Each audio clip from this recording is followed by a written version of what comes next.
ආදර ප්‍රේමවන්තේනි, තවත් ලස්සන සැඳෑවක ජීවමාන දෙවියන් වහන්සේට ස්තුති කරන්න, ප්‍රශංසා කරන්න උන්වහන්සේ මේ ගමෙන්, මේ පරිසරයෙන් ඔබවයි මාවයි තෝරගෙන තියෙනවා. ආදර ප්‍රේමවන්තේනි, අපි ගිය සතියේ වචනේදී දැක්කා ලෝකේ මවන්නටත් ඉස්සෙල්ලා දෙවියන් වහන්සේ ජේසු තුල ඔබවයි මාවයි මේ ජීවිත ගමන යන්නට තෝරගෙන තියෙනවා. ලෝකේ මවන්නත් ඉස්සෙල්ලා මේ උත්ථානයේ අත්දැකීම දෙවියන් වහන්සේව හදවතේ මවයි තෝරගෙන තියෙනවා. ඒකයි එදා දාවිත් රජතුමා ගීතාවලිය 23 ලියලා කියන්නේ, සමිදානෝමා ඉඬේරා නෝය අගහිඟ මට නොවන්නේ. උන්වහන්සේ සුනිල් තන්බිම් මතමා සතප්පා නිසල දිය වෙතමා පමුණුවනසේක. මරණය වැනි ගනදුරු රුදුරු නිම්නය මැගිදීන් ගියත් ඔබ මා සමග බැවින් කිසි බීතියක් මට ඇති නොවන්නේ කියලා. ආදර ප්‍රේමවන්තේනි, ඔබයි මමයි අද මරණයේ බීතියෙන් ඇවිල්ලා ඇති. ඔබයි මමයි අද මොකක් හරි අරගලයකට මරණයක් අත්දකින්න ඇති. රෝගයකට මරණයක් අත්දකින්න ඇති. මේ ලංකාව පුරා මේ වෙනකොට පැතිරෙන වසංගතයත් එක්ක ඔබටයි මටයි මරණ බය කියන එක, රෝග බය කියන එක ඇවිල්ලා ඇති. හැබැයි මේ හැම බයක්ම, මේ හැම දෙයක්ම තියාගෙන දාවිත් රජතුමා දෙවියන් වහන්සේට ස්තුති කරලා ප්‍රශංසා කරලා කිව්වා, ස්වාමීනි ඔබ වහන්සේගේ ආත්මය මගේ හදවතෙන් ඉවත් කරන්න එපා, මම ඔබ වහන්සේගෙන් ඉල්ලන්නේ එච්චරයි කියලා. ආදර ප්‍රේමවන්තේනි, මේ මහා ගැඹුරු අත්දැකීමට අපි ඇතුල් වෙලා ඔබ ආපු විදිය අමතක කරලා, ඔබ හිටපු විදිය අමතක කරලා අපි ජීවමාන දෙවියන් වහන්සේට සුළු මොහොතක් හදවතින් ස්තුති කරමු, ප්‍රශංසා කරමු. අපි හැම දෙයක්ම අමතක කරමු. උන්වහන්සේ ජීවමානයි. හාලෙලූයා ස්වාමීනි, ඔබ වහන්සේ ජීවමානයි තාත්තේ. ඔබ වහන්සේ අද දවසේ මාව තෝරගත්ත ස්වාමීනි. ඔබ වහන්සේ ස්තුති කරනවා ස්වාමීනි. ප්‍රශංසා වේවා ස්වාමීනි. මහිමය වේවා ස්වාමීනි. ජීවමානයි ස්වාමීනි. Hallelujah hallelujah hallelujah hallelujah hallelujah hallelujah. ප්‍රශංසා වේවා ස්වාමීනි. මහිමය වේවා ස්වාමීනි. ජීවමානයි තාත්තේ. ඔබ වහන්සේ ස්තුති කරනවා ස්වාමීනි. ප්‍රශංසා කරනවා ස්වාමීනි. Hallelujah hallelujah hallelujah. ප්‍රශංසා වේවා ස්වාමීනි. Hallelujah hallelujah. ආදර ප්‍රේමවන්තේනි, ඔබටයි මටයි ජේසු කතා කරලා කියනවා යොහාන් 10:27 උන්වහන්සේ කතා කරලා කියනවා, මාගේ බැටළුවෝ මාගේ කටහඬ අසති, මමද ඔවුන් හඳුනමි. මාගේ අතින් ඔවුන් පැහැර ගන්නට කිසිවෙකුට නොහැකිය කියලා.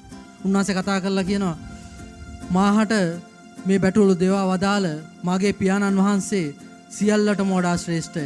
උන්වහන්සේගේ අතෙන් ඔවුන් පැහැර ගන්නට කිසිවෙකුට නොහැකිය කියලා. ආදර ප්‍රේමවන්තේනි, එහෙනම් ඔබවයි මාවයි පැහැර ගන්න මරණයටවත් බෑ ප්‍රේමවන්තේනි. මොකද උන්වහන්සේ මරණය පරාජය කරලා උත්ථාන වෙලා ඉවරයි. අපි අයිති කරගමු මේ ආදරය, අපි අයිති කරගමු උන්වහන්සේගේ ජීවමාන භාවය. අපි හදවතින් උන්වහන්සේට ස්තුති කරමු, ප්‍රශංසා කරමු. හාලෙලූයා. ස්තුති ස්වාමීනි. ප්‍රශංසා වේවා ස්වාමීනි. ඔබ වහන්සේගේ ආදරයයි තාත්තේ. ඔබ වහන්සේගේ වැළසීමයි ස්වාමීනි. ඔබ වහන්සේගේ ජීවමාන භාවයයි ස්වාමීනි. අපි ඔබ වහන්සේට ස්තුති කරනවා තාත්තේ. ප්‍රශංසා වේවා ස්වාමීනි. ඔබ වහන්සේගේ ආදරයට ස්තුති පුදනවා ස්වාමීනි. Hallelujah, hallelujah, hallelujah.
ඔබේද කියලා.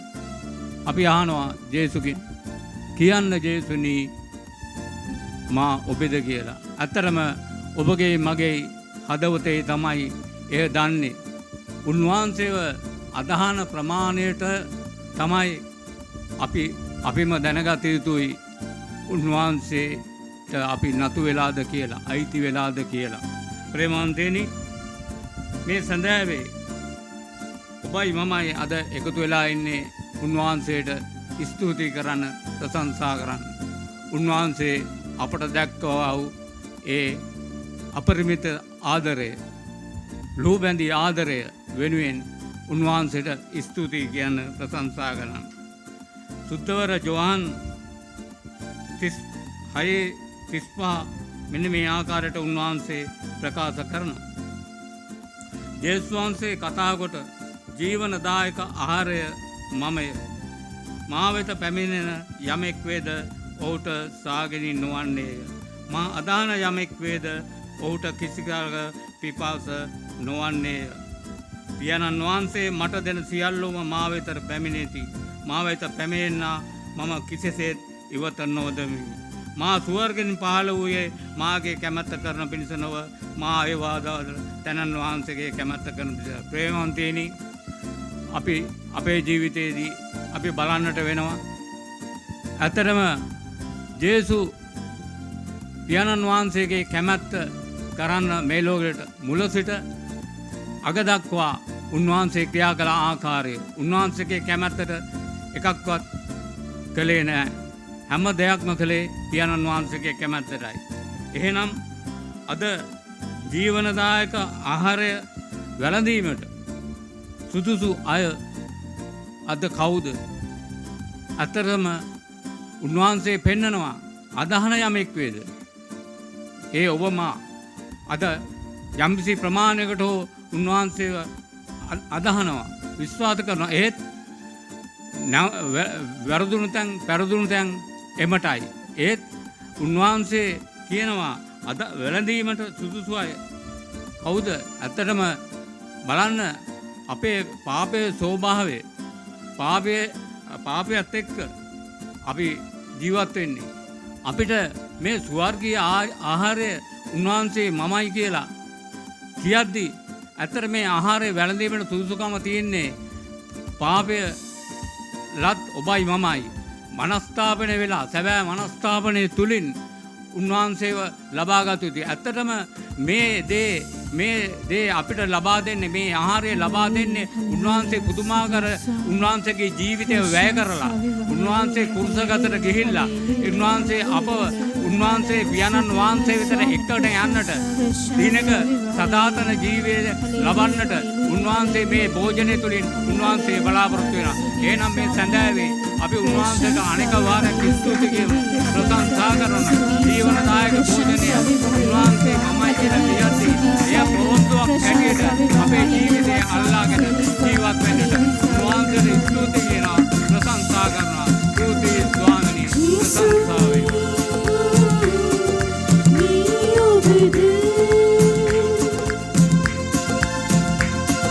Jesus.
O ප්‍රේමවන්තයනි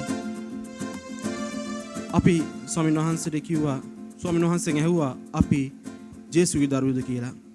ප්‍රේමවන්තයනි ඒ ස්වාමීන් වහන්සේ අද අපිට කියනවා අපි කිසි දෙයකට බය වෙන්න ඕනේ නැහැ. අපි කිසි දෙයකට සැකයක් ඇති කරගන්න ඕනේ නැහැ. අපි කිසි දෙයකට දුබල වෙන්න ඕනේ නැහැ. ඒ ස්වාමීන් වහන්සේ ඔබයි මමයි ඒ දේවතාත්තගේ දරුවෝ කියලා පිළි අරගෙන ඉවරයි. ඒ ස්වාමීන් වහන්සේ ඔබයි මාවයි පිළිගත්ත නිසායි අද ඔබයි මම මේ ස්ථානට ඇවිල්ලා ඒ උන්වහන්සේට ප්‍රශංසා කරන්නේ. ඒ නිසා ප්‍රේමවන්තනි මේ රාත්‍රිය අදහ ගන්න. ඒ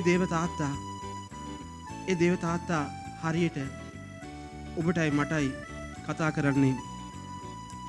උන්වහන්සේ ඔබේ මගේ ගුරුවරයා බවට පත් වෙනවා. ප්‍රේමවන්තනි ඒ දේවතාත්තා අපි කතා කරා ඒ බැටළුවෙක් වගේ බැටළුවන් රකින්න ඉන්දියරා වගේ ස්වාමීන් වහන්සේ අද ඔබයි මාව රකින්න බලාගෙන ඉන්නවා.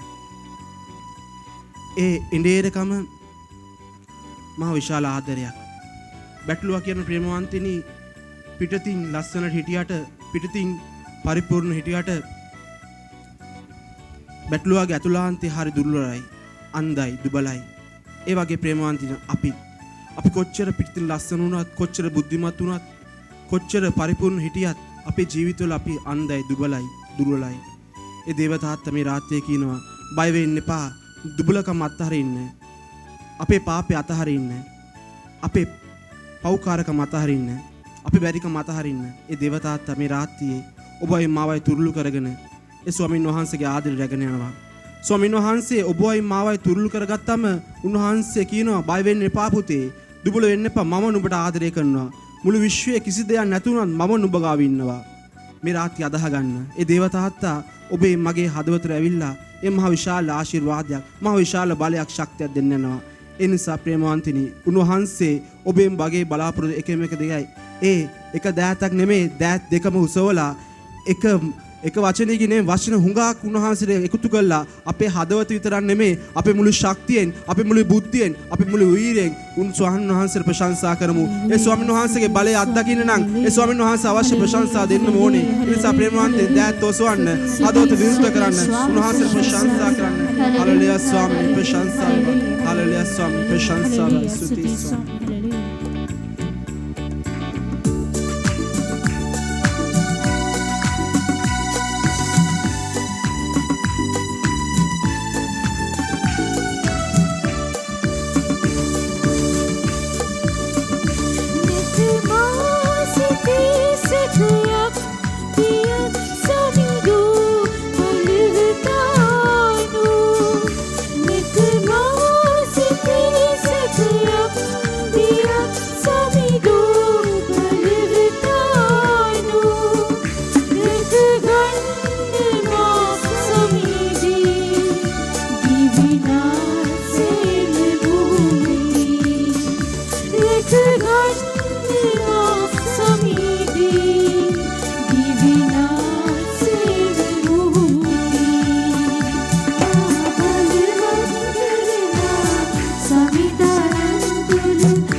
ප්‍රශංසා වේවා මහිමේ වේවා ස්වාමී හලෙලුයා.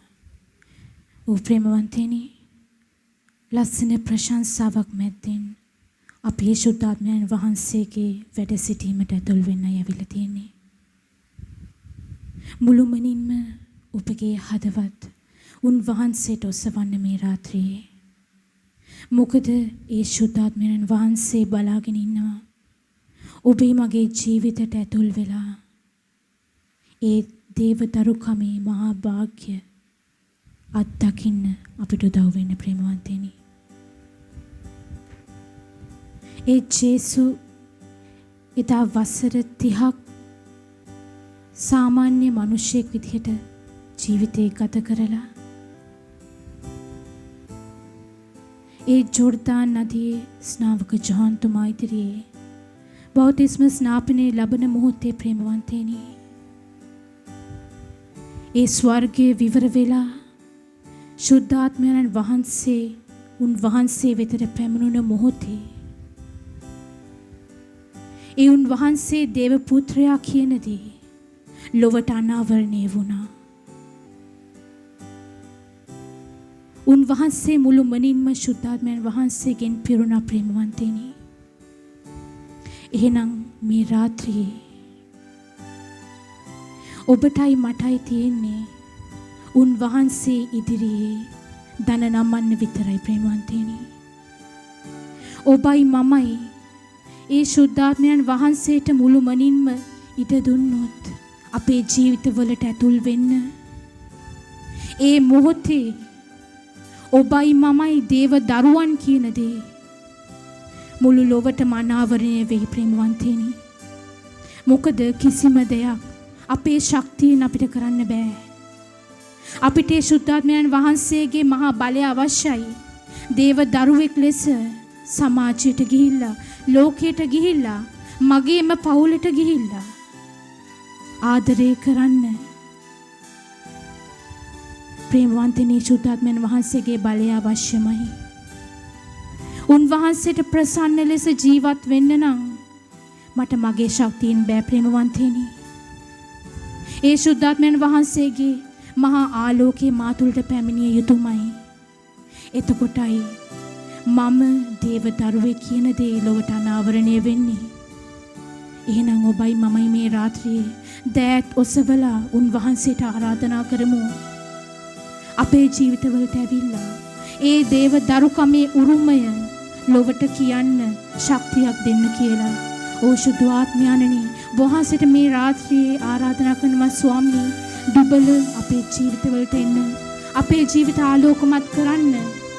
අපිට බැරි දේ කරන්න, අපිට ආදරය කරන්න, දේව දරුවෙක් ලෙස සමාජයට යන්න, ලෝකයට යන්න, අපේ පවුලට යන්න ශුද්ධාත්මයන්නි ඔබ වහන්සේ මේ රාත්‍රියේ අපිට ශක්තියක් දෙන්න නිසා, ආලෝකයක් දෙන්න නිසා ශුද්ධාත්මයන්නි ඔබ වහන්සේට ස්තුති කරනවා, ප්‍රශංසා කරනවා ශුද්ධාත්මයන්නි. Hallelujah, hallelujah, hallelujah. ස්තුති ස්වාමී, ප්‍රශංසා වේවා. Hallelujah, hallelujah, hallelujah.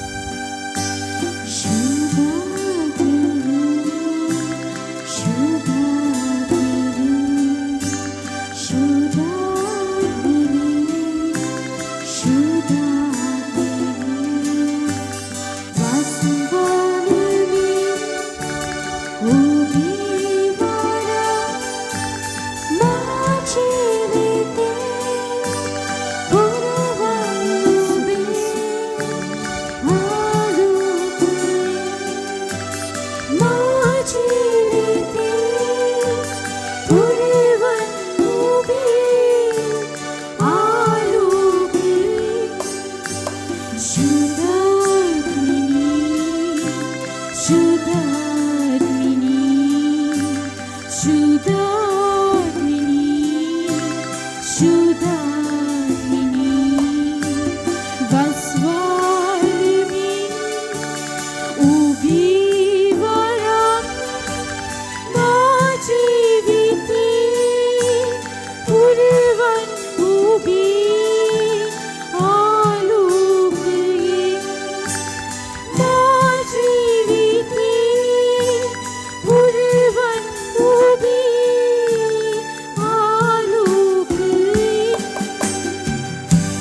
හැමදාමත් අපි වෙනුවෙන් දෙවියන් වහන්සේ ඉදිරියේ මැදිහත් වුණා වගේ අදත් අපි වෙනුවෙන් දෙවියන් වහන්සේ ඉදිරියේ මැදිහත් වෙන්න කියලා අපි දේවම්මට කියමු. නමෝ මරියනේ ප්‍රේමසාද පූර්ණවන්තියනේ ස්වාමීන් වහන්සේ ඔබ කෙරෙහිය ශ්‍රී නතුරෙන් ආශිර්වාද ලද්දී ඔබ වහන්සේය. ඔබගේ ශ්‍රී කුසේ ඵලයන් ජේසුස් ආශිර්වාද ලද්දාවුමේ. සාන්ත මරියනේ දේවමෑණියනි පාපය උපදෙසා දැනුත් අපේ මරණවල හේදිත් යාඥා කළ මැනව ආමේන්. ප්‍රශංසා වේවා ප්‍රශංසා වේවා ප්‍රශංසා වේවා ප්‍රශංසා වේවා ප්‍රශංසා වේවා.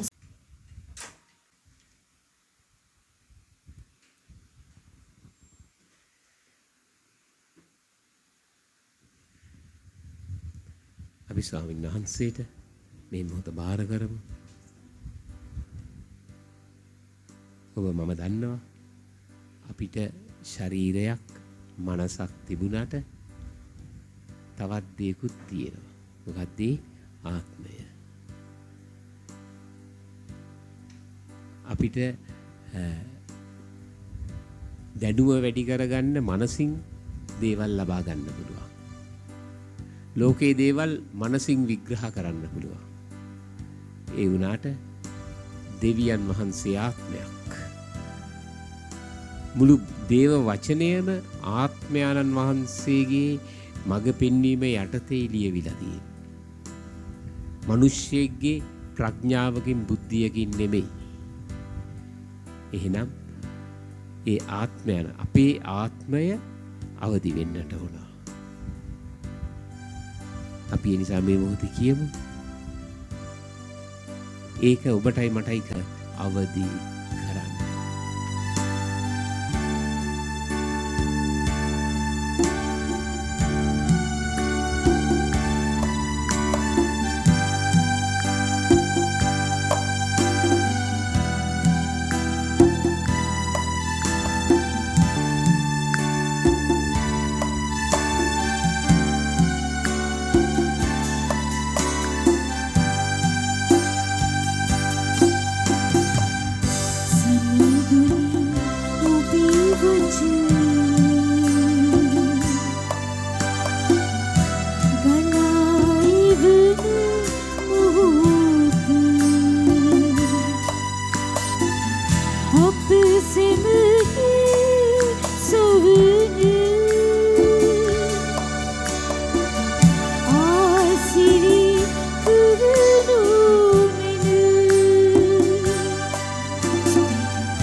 ප්‍රශංසා වේවා. ප්‍රශංසා වේවා. ප්‍රශංසා වේවා. ප්‍රශංසාය අපි ප්‍රශංසා වාඩි. වේවා.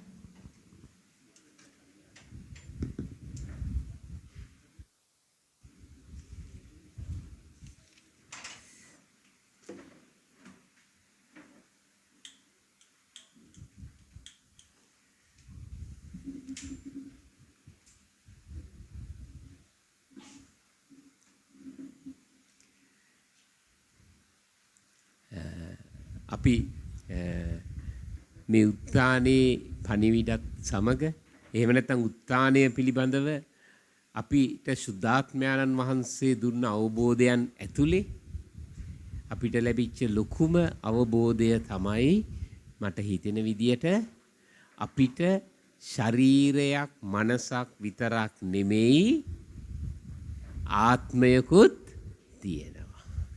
හැබැයි දන්නේ නැත්තේ අවුරුදු ගානක් ආත්මයක් නැතුව තමයි ජීවත් උනේ. ඒක නිසා මොකද වෙන්නේ? තද උනේ හැටියම මාංශයේ වචනයක් තමයි කියන්නේ. එතකොට මොකද වෙන්නේ? අනිත් එක්කනාගේ මාංශයත් ඇවිස්සෙනවා. හැබැයි අපිට කියලා දුන්නා ඒක තමයි අපේ පාපිෂ්ඨකම කියන්නේ. හැබැයි අපිට කියලා දුන්නා උන්වහන්සේ ඇවිල්ලා ඔය අපේ පාපිෂ්ඨකම කුරුසියේ තියලා එන ගහලා නැවතත් ආත්මයේ දොර විවෘත කරලා දුන්නා. හැබැයි අපිට ශරීරයකුත් තියෙනවා මනසකුත් තියෙනවා. කවද වෙනකන්ද? මැරෙනකන් නේ. සදාකාලිකයි ආත්මය. එහෙනම් ඉතින් මැරෙනකන් මොන පාපිෂ්ඨ වුණත් ওই ශරීරයයි මනසයි එක්ක තමයි ගමන් කරන්න ඕනේ. හැයි ඔය ශරීරයයි මනසයි ඇතුලේ තමයි ඔය ආත්මය තියෙන්නේ. ඒක නිසා අපිට කියලා දුන්නා අපි දැනගත්තා කොහොමද එහෙනම් මේ ලෝකයේ ගමන ඇතුලේ අපි ශරීරයයි මනසයි එක්ක ගමන් කරන්නේ. කොහොමද ගමන් කරන්නේ? ආත්මයෙන් දෙවියන් එක්ක සම්බන්ධකමින් අපි මේ ලෝකයේ ගමන් කරනවා. ඉතින් අද ඒකට උදව්වක්. කොහොමද මේ සම්බන්ධකම ඇති කරගන්නේ? නේද? අපි කිතුරුවෝ කියලා අපි කිව්වට සමහරක් වෙලාවට බැලුවම වෙනසක් තේරෙන්නේ නැහැ නේ. බැලුවම වෙනසක් තේරෙන්නේ නැහැ කියන්නේ අපි කුරුසයක් පැලඳුවට ගෙදර පහනක් දැල්ලුවට අපිත් සාමාන්‍ය මිනිස්සු වගේ තමයි ජීවත් වෙන්නේ. හැබැයි අපිට තිබෙන සුභාරංචිය මොකද? මරණයෙන් උත්ථාන වුණ ජේසුස් ක්‍රිස්තුස් වහන්සේ අපි ඇතුලේ ජීවත් වෙන්න එනවා. ප්‍රශංසා වේවා. ප්‍රශංසා වේවා. ඒක නිසා මම පණිවිඩේ නම මාතෘකාව කියන්නම් ඔබට ලියාගත්තකි යහපත් එඬේරා තුලින් ගැලවීම. ඉතින් අපි බලන්න යනවාද කොහොමද මේ ගමන ගමන් කරන්න කියලා. ඒ කියන්නේ ශරීරේනුයි මනසෙනුයි ආත්මේනුයි ලස්සන්ට ඒක විස්තර කරලා දෙනවා. එතකොට අපි බැලුවොත් එහෙම මේ දේව ජනතාව පරණ ගිවිසුමෙන් ඉඳන් එන අදහසක් තමයි මේ එඬේරා කියන දැක්ම. දේව ජනතාව අවුරුදු දහස් ගණන් මේ දැක්ම ඇතුලේ ගමන් කරා. ඒක තියෙනවා ගීතාවලිය 103. ගීතාවලියේ 103 තියෙනවා. සමිදානන් දෙවිඳුන් බව දැනගන්න අප මැව්වේ එතුමානෝය. අපි එතුමන්ගේ සෙනගය එතුමන්ගේ තනබිම්වල බැටළුවෝය. ඒගොල්ලෝ ගීතිකා ගායනා කරා. වහන්සේ අපේ එඬේරා. අපි වහන්සේගේ තනබිමේ බැටළුවෝ ජීවිතේට සම්බන්ධයි. එතකොට මේ මිනිස්සුන්ට තේරුණා දෙවියන් වහන්සේ තමයි එඬේරා අපි තමයි බැටළුවෝ. හැබැයි අපි ඉන්ද්‍රිය ගෝචරයි. ඒක නිසා මොකද වුනේ? උන්වහන්සේගේ මේ එඬේරිකත්වය උන්වහන්සේ ක්‍රියාත්මක කරේ මිනිස්සු හරහා. පූජකයෝ හරහා. රජවරු හරහා. උන්වහන්සේ තෝරාගත්ත නායකයින් හරහා. මම අර එදා කිව්වා වගේ මට මේක යාඥා කරද්දී තේරුණා අපිටත් ඒ එඬේරිකත්වයේ වගකීම දීලා තියෙනවා. තාත්තා කෙනෙක්ට පවුලේ එඬේරා. අම්මාට ඒක සහාය දෙන එඬේරා. එතකොට මේ එඬේරිකත්වය දෙවියන් වහන්සේ මිනිසයන් සමග බෙදා ගත්තා. හැබැයි උනේ මොකද අපිට ඒකේ තේරෙනවා එක මොහොතකදී එසකියල් පොත අපි පෙරලා ගත්තොත් එහෙම එසකියල් 34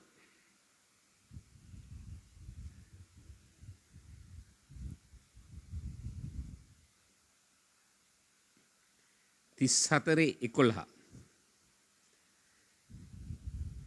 දැන් උන්වහන්සේට මේ ඒ කියන්නේ උන්වහන්සේ පවරපු එඬේරිකත්වය අසාර්ථක වෙලා. ඒක නිසා උන්වහන්සේ යම් කිසි විදියකට කලකිරිලා. ඒක නිසා උන්වහන්සේ ඉනම් කියන එසකියල් 34:11 මහෝත්තම දෙවි සමිදානන් වහන්සේ කියන්නේ මෙසේ වදාරනසේක බලන්න මමම මාගේ බැටළුවන් සොයා බලා උන් රැක බලා ගන්නෙමි. දැන් උන්වහන්සේ එක් අවස්ථාවකදී කියනවා මේ එසකියල් දිවස් ප්‍රසාදිවරයා දානියෙල් එලිදරව් පරණ ගිවිසුමේ එලිදරව්ව පිළිබඳ පණිවිඩ ලියපු දෙන්නෙක්. මොකද උන්වහන්සේ ඉපදෙන්න ඉස්සල්ලා දේව ජනතාව ඇතුලේ තිබුණේ නැහැ මරණයෙන් උත්ථානයක් ගැන කතාවක් තිබුණේ නැහැ. හැබැයි ඒ දර්ශන තුලින් ජනතාවට දෙවියන් වහන්සේ කතා කරා. ඒතොර අනාගතය පිළිබඳව දර්ශනයක් තමයි මේ එසකියල් දිවස් ප්‍රසාදිවරයා කියන්නේ. මොකද්ද කියන්නේ? උන්වහන්සේ කියනවා දවසක් එනවා මමම මගේ බැටළුවන් සොයා බලන දවසක් එනවා. ප්‍රශංසා වේවා ප්‍රශංසා වේවා ප්‍රශංසා. ඊට පස්සේ උන්වහන්සේ ඇවිල්ලා මොකද කරන්න කියලා 12 වෙනි වගන්තියේ කියනවා. එඬේරෙකු කියන්නේ තමාගේ බැටළු රැලෙන් විසිරී ගිය සමහරෙකු සොයා යන්නාක් මෙන් මමත් මාගේ බැටළුවන් සොයා ගොස් මීදුම සහ අන්ධකාරයේ ඇති දවසේදී උන් විසිරී ගිය සෑම තැන්වලින් උන් ගලවා ගන්නෙමි. උන්වහන්සේ වගකීමක් ගන්නවා. ලේසි නෑ. මීදුම සහ ඝන අන්ධකාරය ඇතුලේ බැටළුවෝ විනාශ වෙලා විසිරිලා ගිහිල්ලා ඉන්නන උන්වහන්සේ කියනවා ඒ අපහසුතාවයේ ඒ අභියෝගය මැද මම ක්‍රියා කරනවා. බලන්න ඒ විතරක් නෙමෙයි හරි ලස්සනයි. 13 වෙනි වගන්තිය. මම ජාතීන් අතරින් කියන්නේ උන් පිටතට පමුණුවා. ඒ විදේශ වලින් උන් රැස් කර උන්ගේම රටට උන් ගෙනවුත් ඊශ්‍රායෙල් කඳුවලද දෙනිවලද දේශයේ සියලු වාසස්ථානවලද උන් පෝෂණය කරන්නෙමි. දැන් මේකයි දේව වචනය උන්වහන්සේගේ පොරොන්දුව අදාහගත්තම ඒ පොරොන්දුව දවසක ඇත්ත වෙනවා. විවිධ ප්‍රශ්න නිසා ජුදා මිනිස්සුන්ට ජුදා දේශය නැති වුණා. මුළු ලෝකෙම විසිරිලා ගියා. ඒ වුණත් මේ මිනිස්සු මේ පොරොන්දුව අදාහගත්තා. දෙවියන් වහන්සේ මැදහත් වෙනවා නැවතත් අපිට අපේ ජාතිය ගොඩනගා ගන්න. ඒක නිසා මොකද කරේ? මිනිස්සු මේ දෙවියන් වහන්සේගේ පොරොන්දුවට ජීවිතේ දුන්නා. මම එදත් කිව්වා වගේ ඒ නිසා ඒගොල්ලෝ විදේශ රටවල් වල ගිහිල්ලා රස්සාවල් කරලා ඒ Tamanට ලැබෙන මුදල් වලින් මේගොල්ලෝ ඊශ්‍රායෙල් දේශයේ නිසරුතෙන් ඉස්සල්ලාම මිලදී ගත්තා. මුඩුබිම් මිලදී ගත්තා. අන්තිමට මොකද වුනේ? අවුරුදු 100 ගාණක් යද්දී නොදැනුවත්වම මේ අය ඊශ්‍රායෙල් දේශයේ වැඩියෙන්ම ඉඩම් තියෙන ජනතාව බවට පත් වුණා. නිකම්ම මේ රට මේ මිනිස්සුන්ගේ වුණා. බලන්න පොරොන්දුවක් අදාහගත්තා. ප්‍රශංසා වේවා ප්‍රශංසා වේවා ප්‍රශංසා වේවා. ඒක නිසා ප්‍රේමන්ති උන්වහන්සේ කියනවා මමයි එඬේරා. මොකද උන්වහන්සේ කියන්නේ මමයි එඬේරා. ඒ විතරක් නෙවෙයි උන්වහන්සේ කියනවා මම ඒ වගකීම කරට ගන්නවා. මොකද උන්වහන්සේ කියන්නේ මමම ඒ වගකීම කරට ගන්නවා. ඉතින් ඒක නිසා ඒ වගකීම පරණ ගිවිසුමේ එහෙම තිබුණට අලුත් ගිවිසුමේ මේ වගකීම කවුද කරට ගත්තේ? ජේසුස් ක්‍රිස්තුස් වහන්සේ. ඉතින් ඒක හරිය ලස්සනට තියෙනවා ජුවාම් 10:11. ඉතින් මම ඔබට ආදරයෙන් ආරාධනා කරනවා බැටළුවෙක් වගේ උන්වහන්සේගේ පාමුලට යන්න. අර පුතා ලස්සනට විස්තර කරා. බැටළුවෙක් කියන්නේ මොකද්ද? බැටළුවෙක්ට තනියම තමන්ගේ යන මාර්ගය හොයාගන්න බෑ. තමන්ට තමන්ව ආරක්ෂා කරගන්න බෑ. දුර්වල සතෙක්. නිකම්ම ගොදුරක් බවට පත් වෙනවා. අහිංසකයි. අභියෝගයක් ආවම තමුන්ට සටන් කරන්න බෑ. බලන්න සමහරක් වෙලාවට ඕගොල්ලෝ එක එක්කෙනාගේ වැරදි පෙන්නලා දෙන්න යනවා නේද? පෙන්නලා දෙනවනේ. ඒතර ඒගොල්ලෝ පිළිගන්නවද වැරදි? ගොඩක් වෙලා නැහැ. ඒතර ඕගොල්ලන්ට මොකද වෙන්නේ? ඕගොල්ලන්ට කේන්ති යනවනේ. ඇයි කේන්ති යන්නේ? අපි දුර්වල නිසා. අපි වරද්දක් පෙන්නලා දීලා ඒ මනුස්සයා පිළිගත්තේ නැතිකොට අපිට තද වෙනවා. ඒක තමයි අපේ දුර්වලකම කියන්නේ. ඇයි ඒතකොට එන මට පීඩාවට තර්ජනයට මට මූණ දෙන්න පුළුවන් කමක් නැහැ. ඒ වුණාට උන්වහන්සේ දැක්කනේ උන්වහන්සේගේ මූණට කෙල ගැහුවමනේ කම්බුලට ගැහුවා. කවුද කම්බුලට ගැහුවේ? නායක පූජකයාගේ සේවකයා නේ කම්බුලට ගැහුවේ. ඒතර නායක පූජකයා සේවය කරන්නේ කාටද? දෙවියන් වහන්සේ. ඒතර නායක පූජකයාගේ සේවයක් කම්බුලට ගැහුවේ කාගේද? දෙවියන් වහන්සේගේ. ඒත් උන්වහන්සේ නිහඬයි. දැක්කද? මේක තමයි ප්‍රේමවන්තනි මේ වටිනා සම්බන්ධකම. මේක නිසා උන්වහන්සේ ඉඳන් කියනවා ජුවාම් 10:11 කියනවා ඉඳගෙන මාත් එක්ක කියන්නේ යහපත් එඬේරා මම වෙමි කියන්නේ. යහපත් එඬේරා තම ජීවිතය බැටළුවන් උදෙසා පූජා කරන්නේය. අපි නැවත වාරයක් කියමු මේ වචනේ. යහපත් එඬේරා මම වෙමි. යහපත් එඬේරා තම ජීවිතය බැටළුවන් උදෙසා පූජා කරන්නේය. එතකොට මෙතන සමිදානන් වහන්සේම කියනවා මමයි යහපත් එඬේරා. නිකන් එඬේරා නෙමෙයි මොන එඬේරාද? නාම විශේෂණයක් දාලා තියෙනවා. මොකද්ද නාම විශේෂණය? යහපත්. එහෙනම් යහපත් කියන වචනයක් කෙනෙක් පාවිච්චි කරනවා නම් නියම තේරුම මොකද්ද යහපත් කියන වචනේ? කාටද? කාටද? අනිත් කෙනා වෙනුවෙන් අනිත් කෙනාගේ ජීවිතය වෙනුවෙන් පූජා වෙන කෙනා. උන්වහන්සේ කියනවා උන්වහන්සේ අර්ථ දක්වනවා මොකද්ද උන්වහන්සේ කියන්නේ? මම යහපත් කියලා මට කියන්නේ මම බැටළුවන් වෙනුවෙන් මගේ ජීවිතය පූජා කරනවා. ප්‍රශංසා වේවා ප්‍රශංසා වේවා ප්‍රශංසා වේවා. ඊට පස්සේ උන්වහන්සේ කියනවා බලන්න මේක ලස්සන.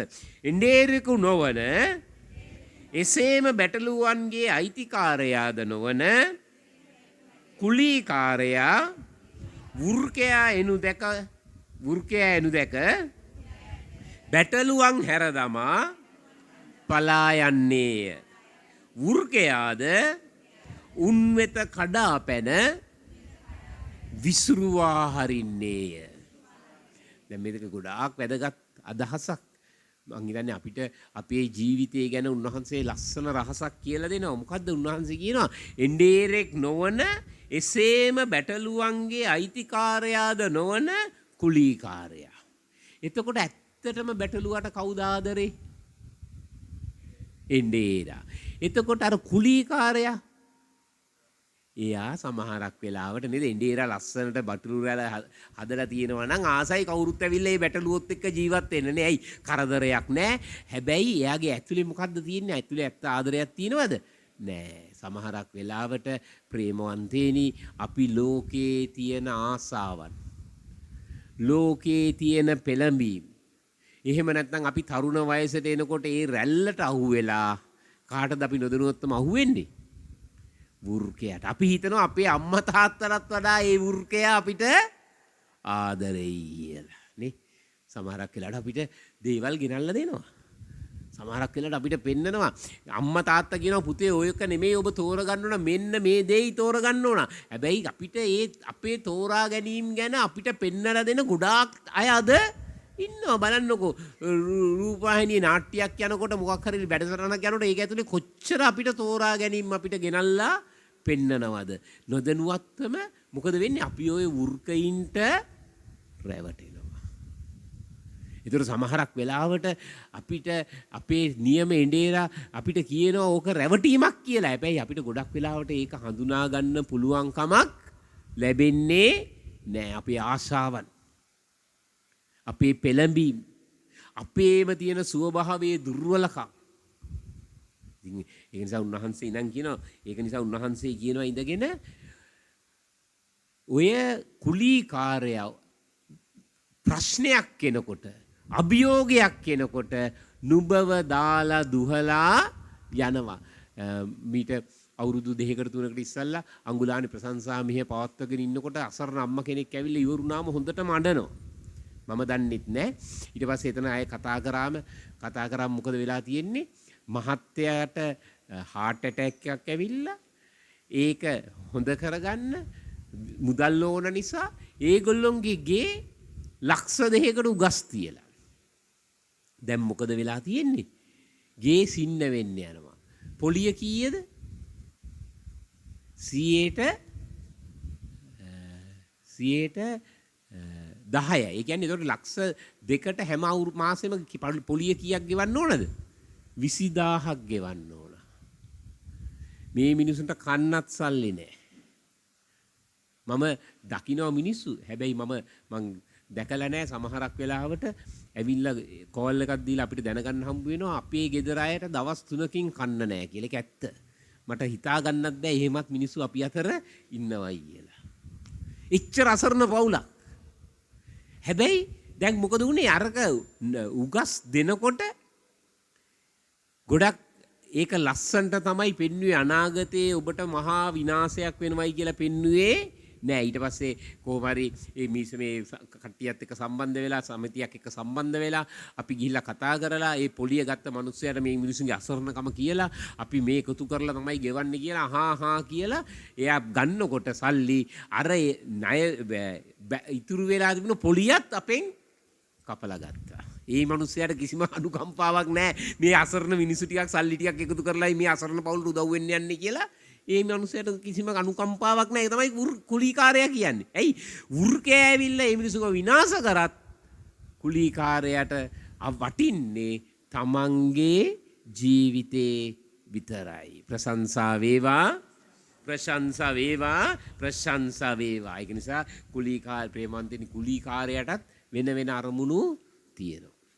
ඉතින් ඒක නිසා උන්වහන්සේ කියනවා මමයි යහපත් එඬේරා. ඒක නිසා අපි අතුලට දාගමු ප්‍රේමවන්තේනි.